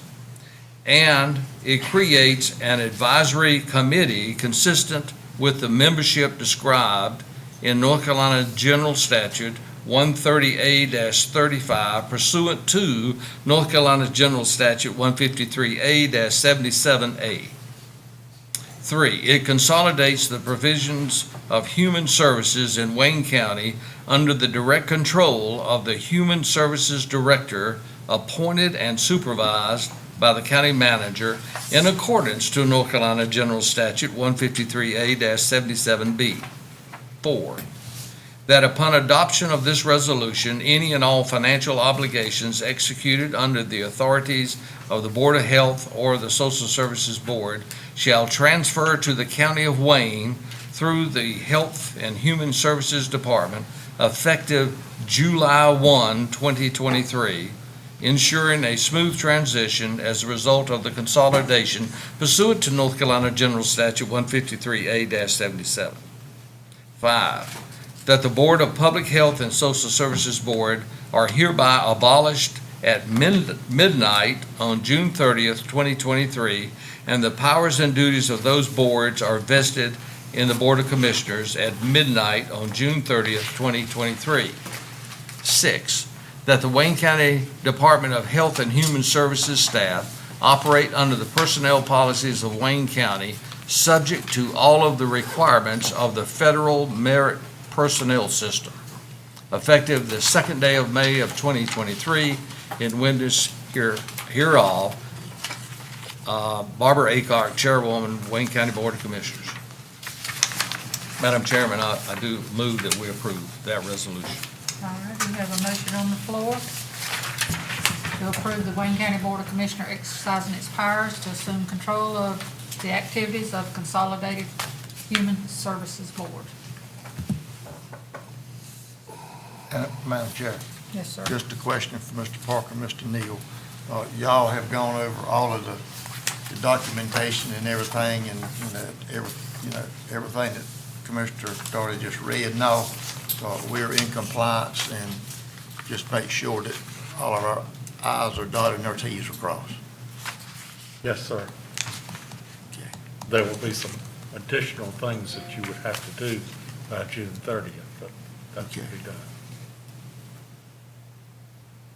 Any more questions for the motion? All right. We have motion to vote.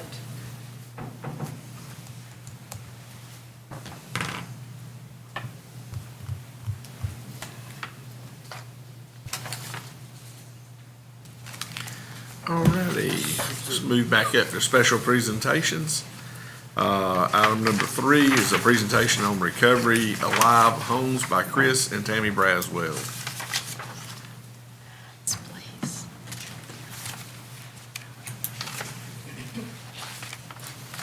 Good morning. Thank you for having us this morning. I come to you on behalf of Recovery Alive, Inc. I want to preface this with, we have been around the county, Chris and myself, presenting some information of 2 recovery homes that we would like to bring to Wayne County. So we thank you for your time as well. There are some graphic pictures in this presentation that I'm going to show you. We do have permission to use these pictures, but they are graphic, so I just want to preface that. It's just to help you better understand our program, and about our program and what it is. So,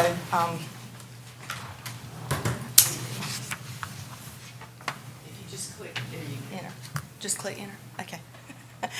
Recovery Alive, Inc. was founded in Johnston County by John Eklund in 2020 when the COVID-19 opened the door for more online recovery meetings. Not all recovery groups were open to the shift, so Recovery Alive leaders created this organization to fill this gap. This is a picture of John Eklund. He is the founder. Our mission is we're an ambitious and optimistic church-based response to human brokenness rooted in Christ-centered 12 steps. Our purpose in Recovery Alive, Inc. is constructing systems of care in recovery-ready churches. And that book is the curriculum. There we offer a comprehensive 12-step curriculum offered in person and online to help individuals and groups move through the process of recovery. We focus on early intervention. We offer early intervention comprehensive 12-step curriculum for teens and children as well. This is Eddie Crumpler. He is an opioid overdose survivor. And along with his heart and his love for people coming out of addiction as he did, we've been able to extend into what we call harm reduction services. It includes overdose reversal education and training services, distribution of naloxone kits, substance abuse kits, including fentanyl test strips, safer sex kits, including condoms, and medication disposal kits, wound care supplies, and medication lock boxes. This is Tasha.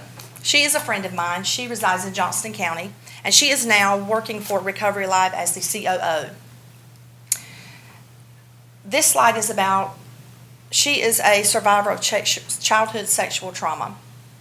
We also offer through Recovery Alive church-friendly training resources that outline a simple plan to provide recovery for those with and without their church community. We offer a network of support to communities throughout the country through recovery-equipped churches. Tasha found her freedom in dealing with her trauma. She found her freedom inside of recovery meetings such as Recovery Alive, and also in the help of Jesus Christ. She now works with teens and other women to help them get through their own trauma. And then I'd like for you to meet Casey as well. He is a suicide attempt survivor. He also is a friend of mine, and he resides in Johnston County as well. 21 years ago, he took a sawed-off shotgun to his chin and pulled the trigger. He has since had 33 reconstructive surgeries. He has been sober for over 9 years of opioid and alcohol addiction. He is a strong advocate for suicide prevention. We just want to let people know that they are not alone and that we can talk about things before this happens, because suicide can be prevented. So this just shows you that Recovery Live is not only focused on drug and alcohol, but it's also focused on and a huge advocate for mental health as well. Oh, let me go back. How do I go back? Back arrow. I didn't read the statistics for you. Oh, there we go. Suicide is the 12th leading cause of death in the U.S. In 2020, there were 45,979 Americans that died by suicide. In 2020, there were an estimated 1.2 million suicide attempts. So again, Recovery Live, when you think of recovery, people automatically think alcohol and drug addiction, but it extends into childhood trauma, which affects us later in life, strongholds, addictions. It also, we go into suicide prevention and mental health as well. Engagement with nonprofits, faith communities, and community coalitions to support people in prisons, jails, alcohol drug treatment centers, and mental health facilities. We support family members in their efforts to support people with co-occurring SUD and MH conditions. We offer transportation to recovery programs related to overdose and substance abuse and mental health treatment centers. That's just some of the things we offered. This is Casey's wife, Tisha. She's also a very good friend of mine, and she is actually the national director for Recovery Alive, and she resides in Johnston County as well. She was a homeless, heroin junkie, prostitute, and convict, and now she's a survivor, and she is thriving, and she is leading Recovery Alive in many efforts to help communities. Prison ministry is dear to Recovery Alive's heart as well, because many addicts have been in and out of prison, and for some it's a revolving door. So we offer access to recovery housing for people with co-occurring OUD and other mental health and substance abuse conditions. We have partnerships with reentry programs and employment-related services. So our goal in offering these houses is to help these men and women be self-sufficient. We don't run the house, they run the house. This is their home. We guide them, we walk alongside them, we pray with them, we assist them, we encourage them. But these are men and women living in long-term recovery, and they deserve a right to an education, to employment, help with transportation, help with things that they need. So that is our goal. We opened the first house in Johnston County. It is a women's home, and this is the picture of the women's home. It opened on March the 1st in Smithfield, and it is now full. It houses 7 women. Some have come out of prison. Some have come out of other treatment centers, jails. But they are doing very well, and the house is thriving, and it is maintaining its self-efficacy. And the women, they all have jobs, employment, have worked out their transportation. There are businesses in Smithfield that has taken them for employment and also worked with their transportation needs for employment. They are opening their second home, which will be a men's home, which will house 7 residents, 7 men in Johnston County. That was projected to open by the end of June. Ms. Brazzles, what is the average stay of the women in this? The average stay, they can stay up to 3 years. We have already had one lady come and go within 2 months of the opening. She has just left. So you can stay up to 3 years, but if you are ready in 3 months to find your own place, you've gotten on your feet, you've got a good job, transportation, and you're ready to go get your own, whether it's with another roommate, rejoin with your spouse, whatever it is, but they can stay up to 3 years. But many, if they need to get out, 6 months is all you need, a year is what you need. But our vision here in Wayne County, Recovery Live is a 501(c), and this is our tax information and the address of where it is, the headquarters are in Smithfield. My husband and I's passion has come because we began helping. I'm a retired teacher here in Wayne County. I taught 28 years.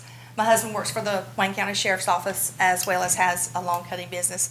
And we've always lived in Wayne County all our lives. And within the past 2 years, we have become associated with Hope Center Ministries, and I don't know if you're aware of that, but they have 3 homes in Wayne County. It's a recovery center. It's a house that houses anywhere from 25 to 36 residents, and it is a recovery rehab facility. Well, in our mentoring those men and women, we have found that many of them, when they get out of their program, and I'm speaking not only for the year-long program of Hope Center, but if you have a year in prison or jail, or you have 90 days in jail, and you are out of that program, you have completed that program, and you're out, we have found that many of these people had nowhere to go. They were from other states, other counties, but they're here in Wayne County now. And they have joined the churches because Hope Center was a faith-based ministry rehab facility. So they go to the First PH Church in Goldsboro. Some have began going to Bethel, some at Goldsboro Worship Center, the area churches around. But they have a church family. They have community here. They have friends. They have vocational training jobs, so they have a job that when they finish the program, they can continue employment. So Wayne County has become their home. They do not want to go back, and some cannot even go back to where they live because their family have rejected them. They've burned too many bridges. There's triggers and fear of relapse if they go back to their home community. So they're thriving in Wayne County. They're doing good here, and they want to maintain their sobriety in a safe, faith-based place because they know that with Jesus it works. Mm-hmm. It works. Their recovery works. And I got a question. How many, you said they house, how many people? in the Hope Center, and you think the men's anywhere from 28 to 36 if they're full. In a house? Mm-hmm. Yes, sir. It's bunk bed style housing. Okay. Now, these recovery homes, as I said, what we were seeing, my husband and I were thinking, well, let's open a house, to help. In talking and networking with many people, it has led me and my husband to Recovery Live. We have a Recovery Alive program in Wayne County already. It houses at Bethel Church on William Street. They meet every Friday night. There's anywhere from 200 to 400 people there on a Friday night. They offer a meal at 6 o'clock, and then they have it starting at 7 is praise and worship, fellowship, and testimonial or meetings, and then when they have breakout meetings. And then they come back for dessert and closure. So it's a packed Friday night. It's a fabulous Friday night, great attendance. And they cater not only to alcohol and drug, but also to many strongholds. We all face things. The spirit of suicide is over a lot of people since COVID. Depression, anxiety, fear, constant worry, childhood trauma again. Recovery Alive focuses on all of those things. Through Friday night service at Bethel, that's a community. And this is an extension of that, bringing these 2 homes to Wayne County. When we presented it to the Recovery Alive Friday night they were so excited. Everyone that we have presented this to in Wayne County is on board and is so excited and says that this is much needed. It's just much needed. They think we'll fill up the houses very quickly and we'll need more, and that will be fine. If we need more, we will have more. Because people can recover. They can stay recovered and they can help other people recover. And that's the purpose of Recovery Alive. We have over 30 Recovery Alive ministries nationally. We have one in Canada and one in Ethiopia. We do a lot of fundraising on our own for Recovery Alive Inc., but we are reaching out to the communities where we want to bring these homes into, because they're expense with that, of course, and you see on the last page of your handout some funding that we are requesting to bring 2 sober living homes to Wayne County. We are having a gala on June the 3rd at the University of Mount Olive. There will be entertainment by Carolina Sound as well as dinner provided, and we will have a live and a silent auction as well. And I extend an invitation. I will be getting a paper ticket to you so that encourage for you to attend. We would love for you to attend and learn more about Recovery Live and the impact that we hope that it has on Wayne County. But that gala is on June the 3rd at the University of Mount Olive. The only requirement for attending or to getting into this home is a 90-day sobriety. A lot of people ask, well, what do you do to have to get into the program? You cannot just come off the street and reside in this home. There are stipulations in place. There is, leadership within the home of the residents. Like I said, they run the house. This is their home. Just like you have a home, it is their home. But they need to have completed a 90-day program, no matter what program it is, and maintain their sobriety for those 90 days. Then there is an application process, and the residents of the home will come together collaboratively and interview these applicants, and they will admit the residents as one leaves and they need to get another one in. So it is an application process with a requirement of 90-day sobriety, and that you want to maintain your sobriety in a safe, Christ-centered atmosphere. We just want to bring awareness to our vision here in Wayne County.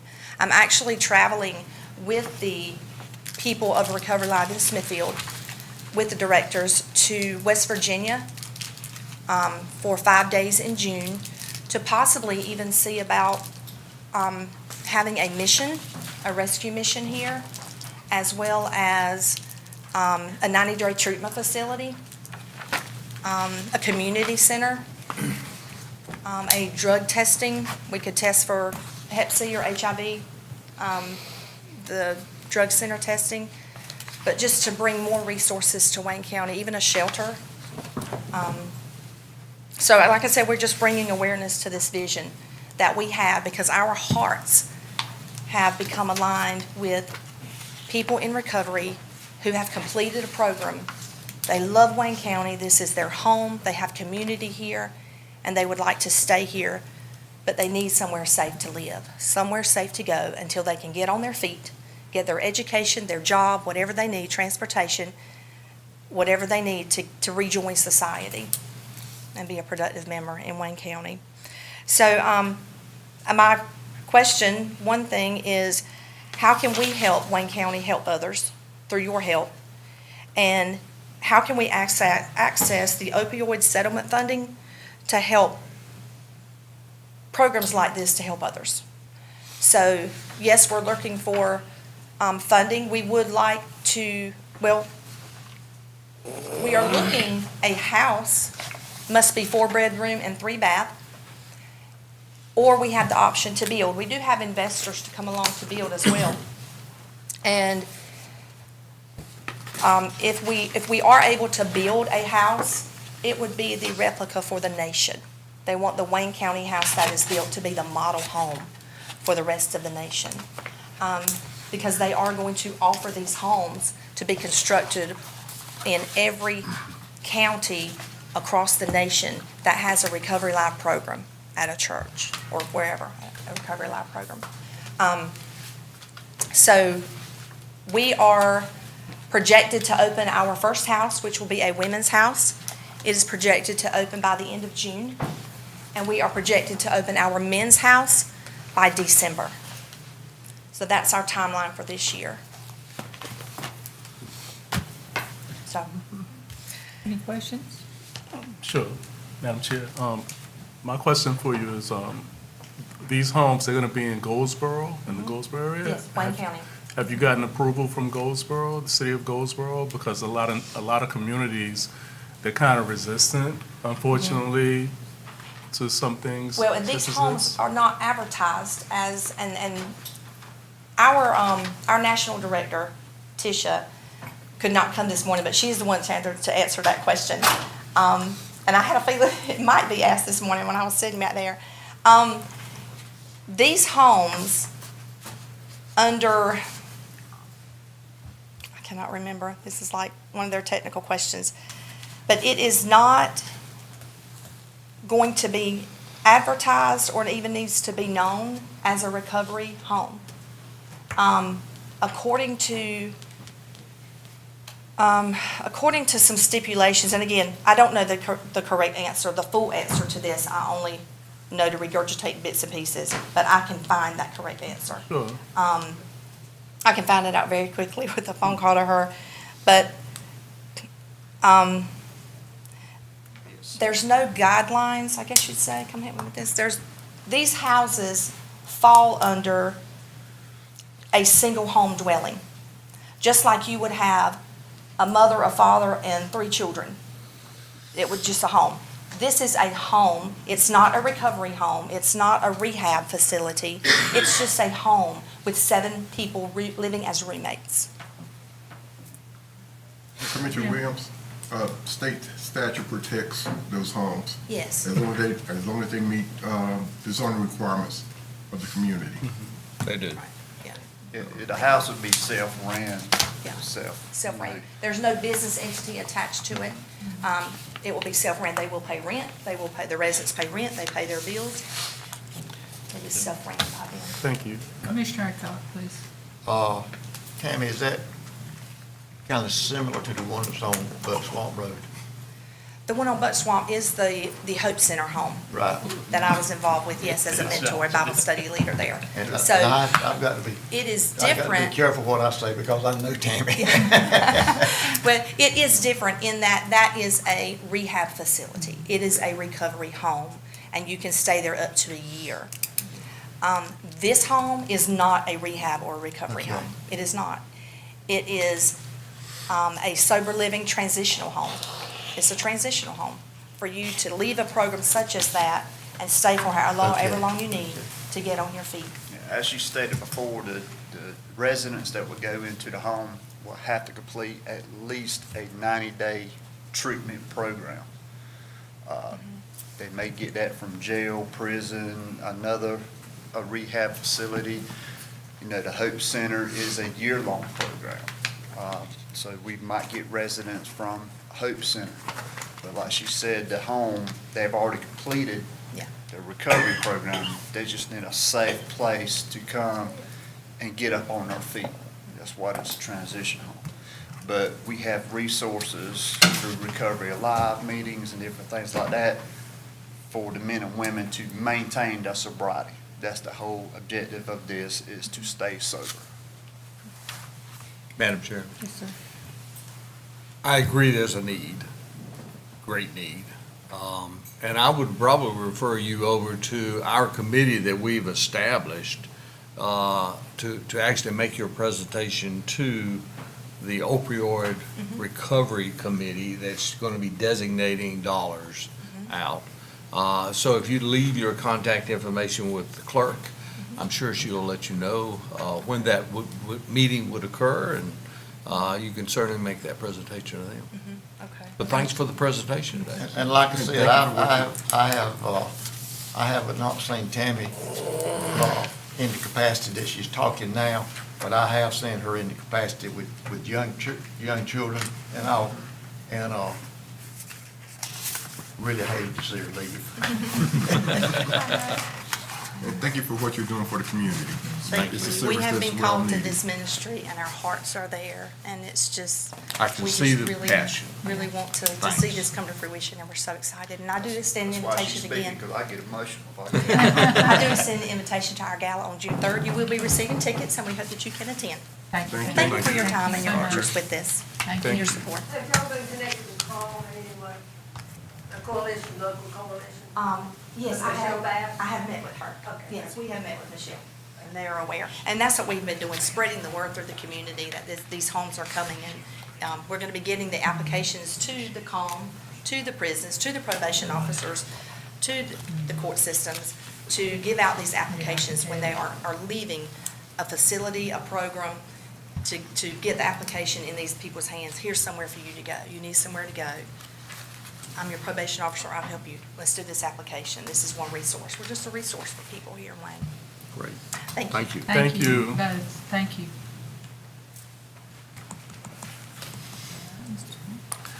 Okay, moving along to item number 4 is a motion to approve the 2023 Clerk to the Boards of County Commissioners Week proclamation. And I think our Assistant Manager Ginger Moore is going to read that. I mean, our clerk's not going to read that? As Mr. Humpler said, it is the Clerk to County Commissioners Week, and it is my pleasure to read this proclamation acknowledging our own clerks, Carol Bowden and Kayla Whitley, for the tremendous work they do in supporting this board and the value that their work brings to Wayne County. Okay. Whereas it is imperative to the democratic process that a well-informed citizenry participates in the operation of their local government, and whereas the office of the clerk to the board provides this communication link between the citizens, the local governing body, and administrative departments and local government partners, and whereas the position of clerk is one of the oldest in local government, dating at least to biblical times, and whose term has long been associated with the written word, so it is that modern-day clerks are the official record keepers for their county. And whereas North Carolina law requires every board of county commissioners to appoint a clerk, and the clerk continues in that position at the pleasure of the board. And whereas the clerk's most significant statutory duties concern the preparation, filing, and safeguarding of local government records, but the statutory duties constitute only a portion of what the clerk actually does. And whereas the clerk plays a vital role in county government and provides the written record needed to ensure that the board is accountable to the county's citizens and other public and private officials, and whereas the clerk is sometimes described as the hub of the wheel in local government because of the central work that the clerk plays in the government's communication network, and whereas local government becomes larger and more complicated, the clerk's role as a professional, dispassionate provider of information to citizens, government officials, and the media becomes more and more important. And whereas clerks have the opportunity to participate in the North Carolina Association of County Clerks, a very active professional association of public officials dedicated to improving the professional competency of clerks through their regular, regional, and statewide educational opportunities. Whereas in cooperation with the University of North Carolina at Chapel Hill School of Government and International Institute of Municipal Clerks, the North Carolina Association of County Clerks helps to sponsor a nationally recognized examination-based certification program that culminates in receipt of the designation of Certified Municipal Clerk. And whereas, in addition, the North Carolina Association of County Clerks and the School of Government sponsor state certification programs leading to the designation of North Carolina Certified County Clerk, as well as opportunities for experienced clerks to obtain the continuing professional education needed to remain state certified or to earn an advanced master clerk designation. And whereas in addition to conducting education programs, the North Carolina Association of County Clerks also directly assists clerks on the job with mentoring programs to provide guidance to assist clerks in their day-to-day work. And whereas clerks, upon their own initiative, participate in the certification and education programs, including annual meetings of the North Carolina Association of County Clerks and the International Institute of Municipal Clerks, which not only improve the operation of their office, but through their achievements and awards bring favorable publicity to the counties in which they serve. Whereas clerks are involved at the state level as well as in potential legislative and other matters of interest. And whereas, although clerks work for the boards of county commissioners, they truly provide public service. Now therefore, the Wayne County Board of Commissioners does hereby recognize the week of April 30th through May 6th, 2023 as Clerks to the Board of County Commissioners Week and extends our appreciation to our Clerk to the Board, Carol Bowden, and to our Deputy Clerk to the Board, Kayla Whitley, and to all county clerks for the vital services they perform and their exemplary dedication to the counties they represent. Madam Chair, I'd like to make a motion that we approve the 2023 Clerk to the Boards of County Commissioners Week of Proclamation. All right, we have a motion on the floor. Approve the clerk of boards of county. Does anybody have any comments? I have a couple. The wheel of the hub, can we grease it once in a while? And how much did y'all pay Andrew to write this? If I can actually speak on that. I'm just picking on y'all, Carol. It was costly, no. In the past, the IIMC has only recognized municipal clerks through the Clerk Week in May. And our organization, which I've been blessed to be a part of, the executive board of the North Carolina Association of County Clerks, went to Kevin Leonard with the NCACC, as well as the School of Government, and they got 100% support to recognize county clerks, because though there may be hundreds and thousands of municipal clerks across the nation, there are only 100 county clerks in the state of North Carolina, and then up to 100 deputy clerks as well. So that makes it very unique, and for once we got recognition for the counties and the commissioners that we work for, so it makes it a little more special. Let's give our clerks a hand here.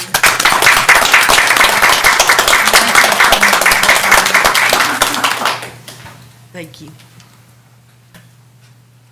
All right, we have a motion on the floor, Madam Chair. No, we already passed it. Never mind, we're moving on.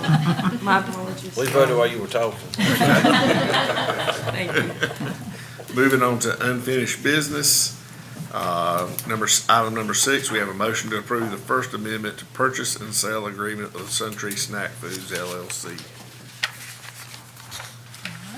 Good morning again. We talked about this during our briefing session, but I'll just go over it. So at the last meeting, this is 210 Dixie Trail. We're currently leasing it to SunTree Foods as part of an incentive package that we passed last year. They have a current lease with a mandatory option to purchase. That option to purchase expired at the end of April. They reached out and they wanted to extend the lease another year because of some equipment issues and also some insurance proceeds issue with their previous facility.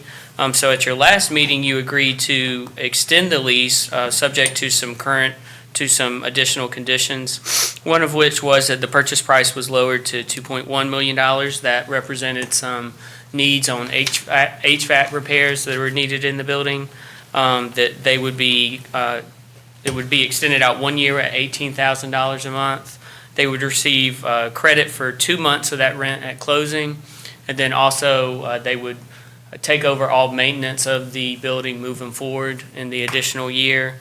And you also place an additional $100,000 in liquidated damages in the event they didn't close on the property. We sent that over to SunTree, and they sent back a proposal that they would like you to consider today. It's similar, just a couple of minor tweaks. The purchase price would still be $2.1 million. Instead of receiving the 2 months credit at closing of those rents, they would just like to go May and June of this year without paying rent. That represents about $36,000 of HVAC improvements that they undertook themselves in the first year. They have agreed to take over all maintenance and repair of the agreement. And then instead of a total of $125,000 in liquidated damages, they're proposing $100,000. So that'd be $25,000 of the earnest money they've already paid, plus an additional $75,000 if they don't close by April of 2024. So that's what's in front of you right now. Madam Chair, Yes. I move we approve the First Amendment to the purchase and sale agreement to SunTree Snack Foods LLC. Commissioner Doherty, that is with the changes they suggested? That is with the changes they proposed. Okay. Thank you, sir. Motion on the floor.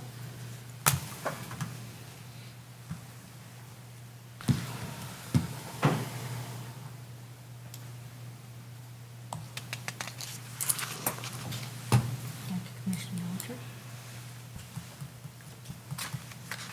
Thank you. And just for your board, for the board's information, you know, we passed the economic development agreement with them, whereby they get certain local incentive agreements. That economic development agreement is contingent on them paying their all property taxes first. Since they are leasing the building for another year, they therefore would not qualify for those incentive grants the first year because they're not paying any taxes. So just want you to be aware that that's going to delay any incentive grants they're eligible for some time. So, and they're aware of that. So, thank you. Thank you. Thank you, Andrew. Moving on to the appointment committee. Madam Chair, I have some appointments I'd like to bring to you in the form of a motion. Okay. Motion to reappoint Melissa Reese to the Juvenile Crime Prevention Council. One at a time. All right, we have a motion on the floor to reappoint Melissa Reese to the Juvenile Crime Prevention Council.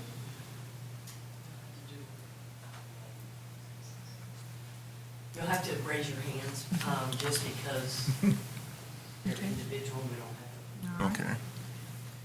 So that was unanimous for Melissa Reese to JCPC. Motion to reappoint Martha Bryan to the Commissioners' Council for Older Adults. Okay. Unanimous as well. Motion to reappoint Melanie Sanders, Charles Broaden, and Amy Hurley to the Eastern Carolina Workforce Development Board for a 2-year term ending in June 30, 2025. Madam Chair, that's the end of the appointments. Madam Chair, moving on to the consent agenda, we'll be looking for approval of that. We covered that at our agenda briefing earlier. All right. So moved. Motion on the floor to approve the consent agenda.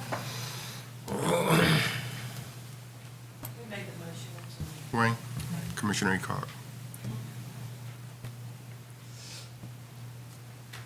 Are we voting by hands again? No, it's on there. taking a minute. All right, motion carried. All righty. And moving on to new business, would be the discussion of funding for the Fremont Elementary School sewer pump station and looking for approval of that with an appropriate budget amendment attached. Madam Chair?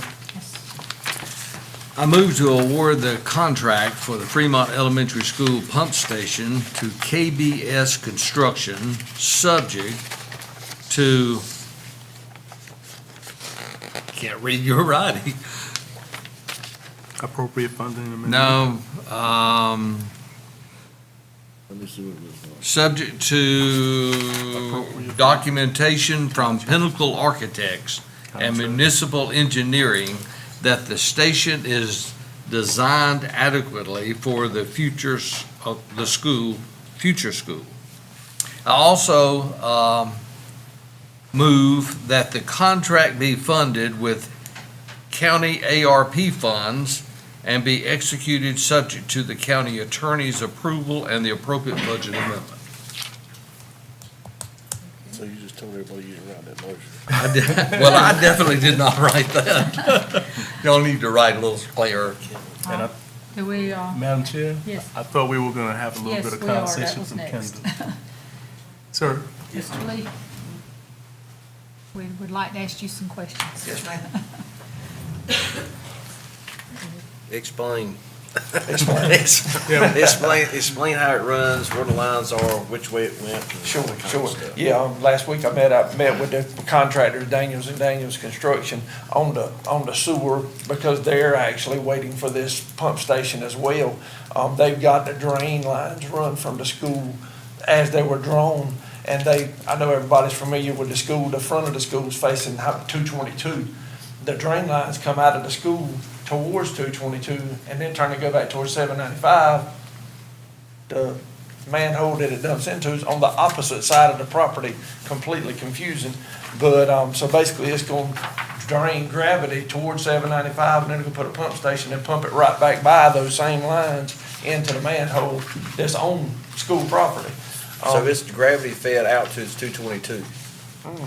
Yep, and then towards 795, to where it will be pumped back to the opposite end of the school towards Fremont, So- back down 222. So the line that's at the corner of the school property at 222 in the school, that's a gravity line, correct? That's Have gravity we back got a- towards Fremont. Didn't we Very have a shallow, map? very We have a shallow. It's map. only 3 feet Right. below the surface, so it would, something, It had to be pumped. it's gonna have to be pumped to it anyway. So, yes, sir.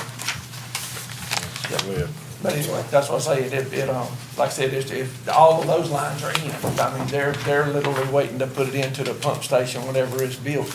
All the lines for the school are done, that part is in. And once the pump station is in, then like I said, they can terminate that and it'll pump back to that manhole on the, I guess, the eastern side of the property, if you will. Madam Chair. I suppose what we are asking is that you and our county manager meet with the not the architect, but municipal engineering. And since we're using now ARP funds, have him certify that that is the proper sizing of the pump for the use of the school, and the school only. School only. Because the ARP funds, we have to be a little bit more selective in regards to the use of those funds. So we have to make sure that we are not upsizing it for future development. It's got to be for the school. Okay. So we're asking that he issue us a letter stating that. Sure. Certified letter. Okay. And my question to you was, in regard to the design of how it's going out, then coming back in, is that cost effective? No. That's just my opinion. It could have gone east as easy as it went west. So, Thank you. 80 gallons per minute pump, is that, 80, it says here 80 gallons per minute, 3 horsepower, 3-phase submersible pump. That ain't a whole lot. pretty fair size sewer pump, pretty fair size.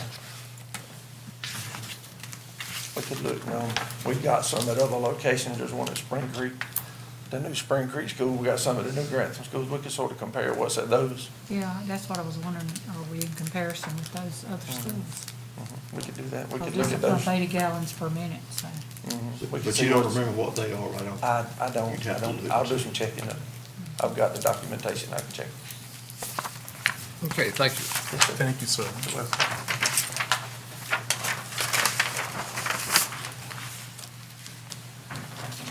And so we're going to vote on my motion?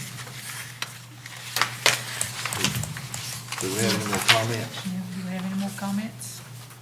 Y'all have put me between a rock and a hard place, We like it there. because I had made the statement that I would never vote for nothing that McAllister was involved in. And the only way that I'm gonna vote for this is to make sure Mr. Parker, Mr. Neal, and Kendall stays on top of this. I'm gonna get rocks thrown at me, I'm quite sure, but I don't trust the man. He's already cost Wayne County $3 million, and I'm just not happy with it. And I'm old enough I can say that and get by with it.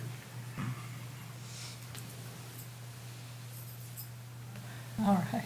Mr. Parker hadn't told me to hush. Any more questions or anything?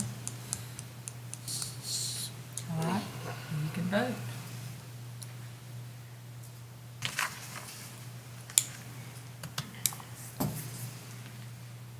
Well, if I can get mine back up.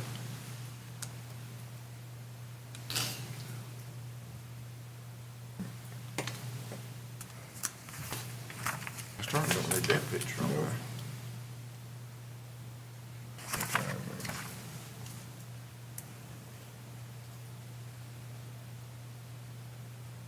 I was doing this for regret now.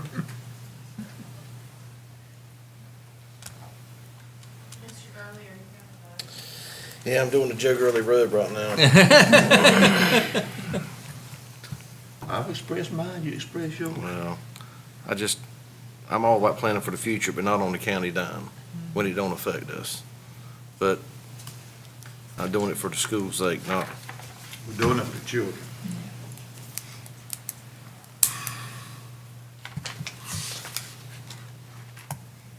Okay, thank you. A lot of us held our nose. We'll open up, public comment period, Madam Chair. All right, do we have anyone sign up, Madam Chair? have Ms. Emily Peacock, please.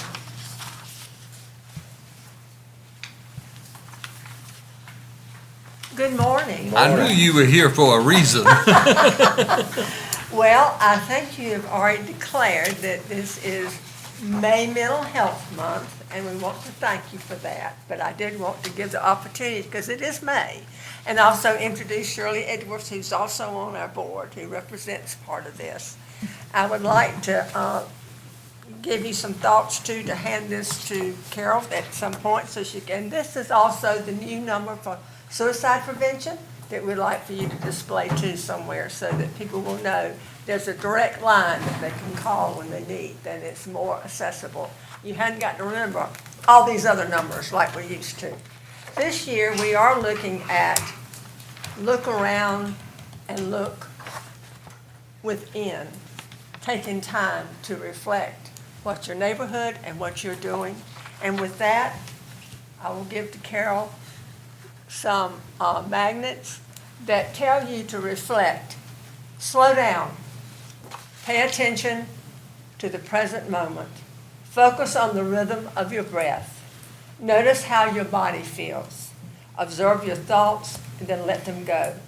Accept the moment as it is, just be.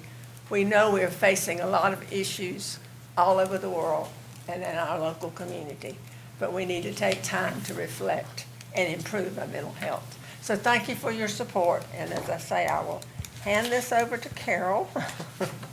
And we thank you for helping us promote better mental health. And thank you for what you do. We appreciate that. Thank you. Any questions for Ms. Peacock? Thank you, Ms. Peacock. Okay, thank you. Great job. All righty, moving on to the county manager's report. I'd like to remind everybody that tomorrow at the farmer's market at 11 a.m. is our employee picnic. There's been a lot of hard work put into it, and just like to remind you of that, and that's the only thing I have for today, Madam Chair. Okay. All right, we'll move along to the commissioner's report. Commissioner Williams? Thank you, Madam Chair. I want to remind everyone about the summer youth employment application deadline. It's going to be May 12th, so make sure you tell everybody throughout the county, no matter where you live at in the county, you know, we need kids to be doing some things. We need to keep them out of trouble. We need them to learn skills when it comes to employment so they can be better citizens. Thank you. Commissioner Dockett?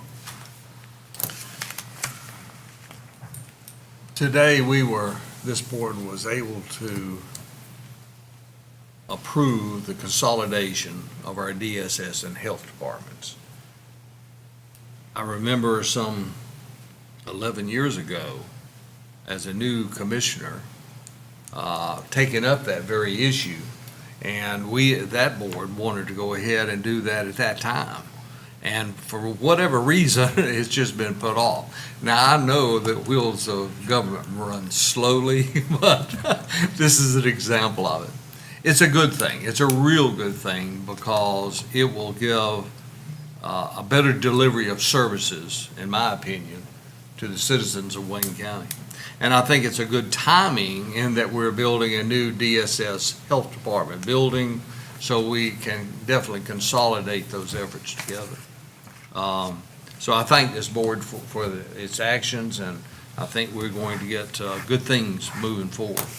The other thing is, I challenge our other departments, or our departments, to do as good a job as Wayne Community College in regards to obtaining grants. Over $5 million in grants. Now, folks, we've got many departments and many needs. So I asked and challenge our departments to look very carefully, find some grants, apply for them, and let's bring some additional, let's give Wayne Community College a run for their money.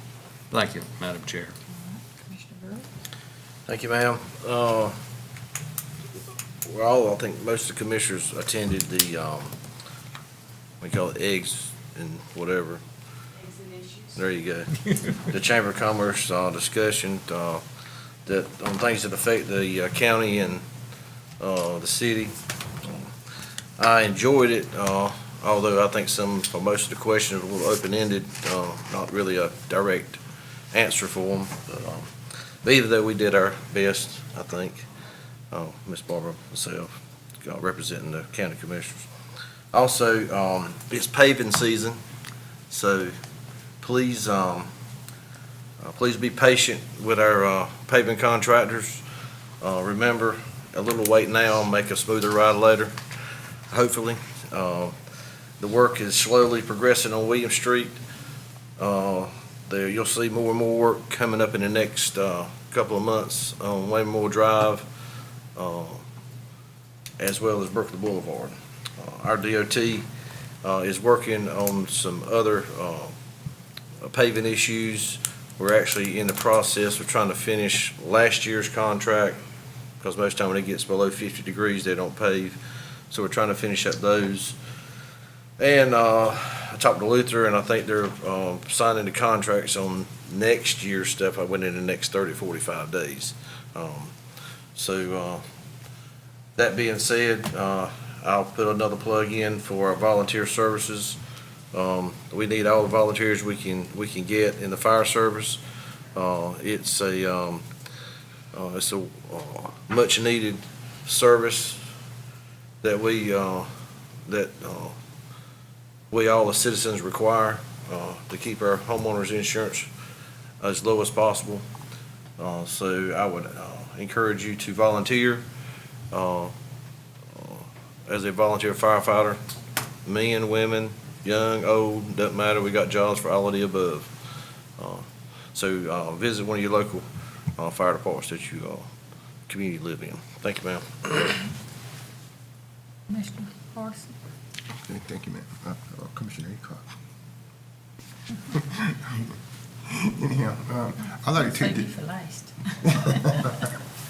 I'd like to take this time to commend two organizations. One is DSS, Kimberly McGuire and her staff.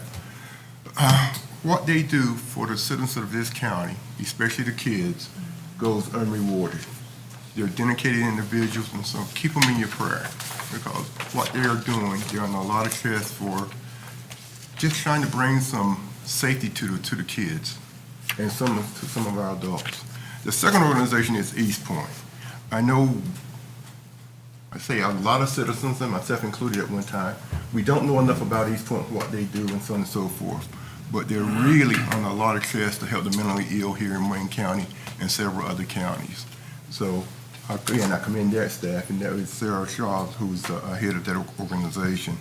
And lastly, on a more light note, I'd like to commend Commissioner Williams for opening his second location at the iStar. Thank you, sir. You're Thank welcome. you so much, sir. That was it, Madam Chair. Okay, Commissioner Aycock. I would also like to thank and commend Chair Lady Aycock and Commissioner Gurley on the forum the other morning. Y'all did a great job. You had your numbers together. Did a great job. Very proud of y'all. Thank you. And as Commissioner Doria said, the grants at Wayne Community College, that was just last year. They're already up in several millions this year. It's amazing the grant money that's out there, and they know where to go get it at. And every dollar that they can get in grant money, it's just that much that they're not going to have to ask for us. And I put Wayne Community College up against any community college in the state. Also, I've been getting calls, people elated to see the progress on the new hotel out at the Maxwell Center. Getting a lot of calls on that. As Commissioner Gurley said, we're trying to recruit volunteers for our local fire departments, but we also need paid employees for EMS, Sheriff Department, all fields of first responders. There's needs there. That occupation is entirely different from when I got on it 60-some years ago. If I had known then what I know now, I don't know whether I'd have got into it or not. But it's so dangerous, especially for law enforcement and EMS. And it is for fire too. But there's one little thing that I commend our representatives in Raleigh for tightening the rules a little bit on the fire service and background checks and all. But I also want to condemn them a little bit for putting it in progress before they had the staff to man it. We're having problems getting the test reports back. And as I had mentioned at the last meeting, I had some health issues. I'm back 99%. That's all I have. I want to give a shout out to the WISE group. I attended a meeting at Eastern Wayne last week, and what this group does for our schools, what they do for our children. There was one comment that was made, when I went to school, when you got sick, they sent you home. But now they try to keep you in school because of the WISE group. And we took a tour of the facilities there, and it is amazing what this group does and the dedication of the group of people that is ahead of this group. So I just want to give a good shout out for them because what they do is just amazing. Also, I want to give a shout out, United, they gave a volunteer thing at the Paramount Theater I was involved in. And the volunteers there, I mean, they should be congratulated over and over for the time and efforts that they volunteer their times and everything. So I just want to give a shout out to them as well. And as Commissioner Hardison said on DSS and being understaffed and having to still carry on the duties of DSS is amazing. And we just need to continually recognize what they do for our community and our children and our elderly and everything. So I just want to give out a shout out to Ms. McGuire and her staff. And that's all I have. Thank you. Thank you. Madam Chair, we have a Yes. closed session. Mr. Crumpler, Yeah, we have closed session to go into. okay? Are we ready for closed session? Yeah, yes, ma'am, it would be to consult with your attorneys to preserve attorney-client privilege. Okay. Madam Chair, I make a motion, we go in for that purpose. Okay, we have a motion on the floor to go in closed session by Ms. Peacock. Put it on the screen. We did. Oh, I did closed up my screen. Lord mercy. I'm assuming you're gonna vote yes, Mr. Dollar. Yes, I voted for me. Can I vote by yes by hand too, if I close mine? Well, you're going to open it back.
Okay, we did. Put it in the minutes. We adjourn? We adjourn.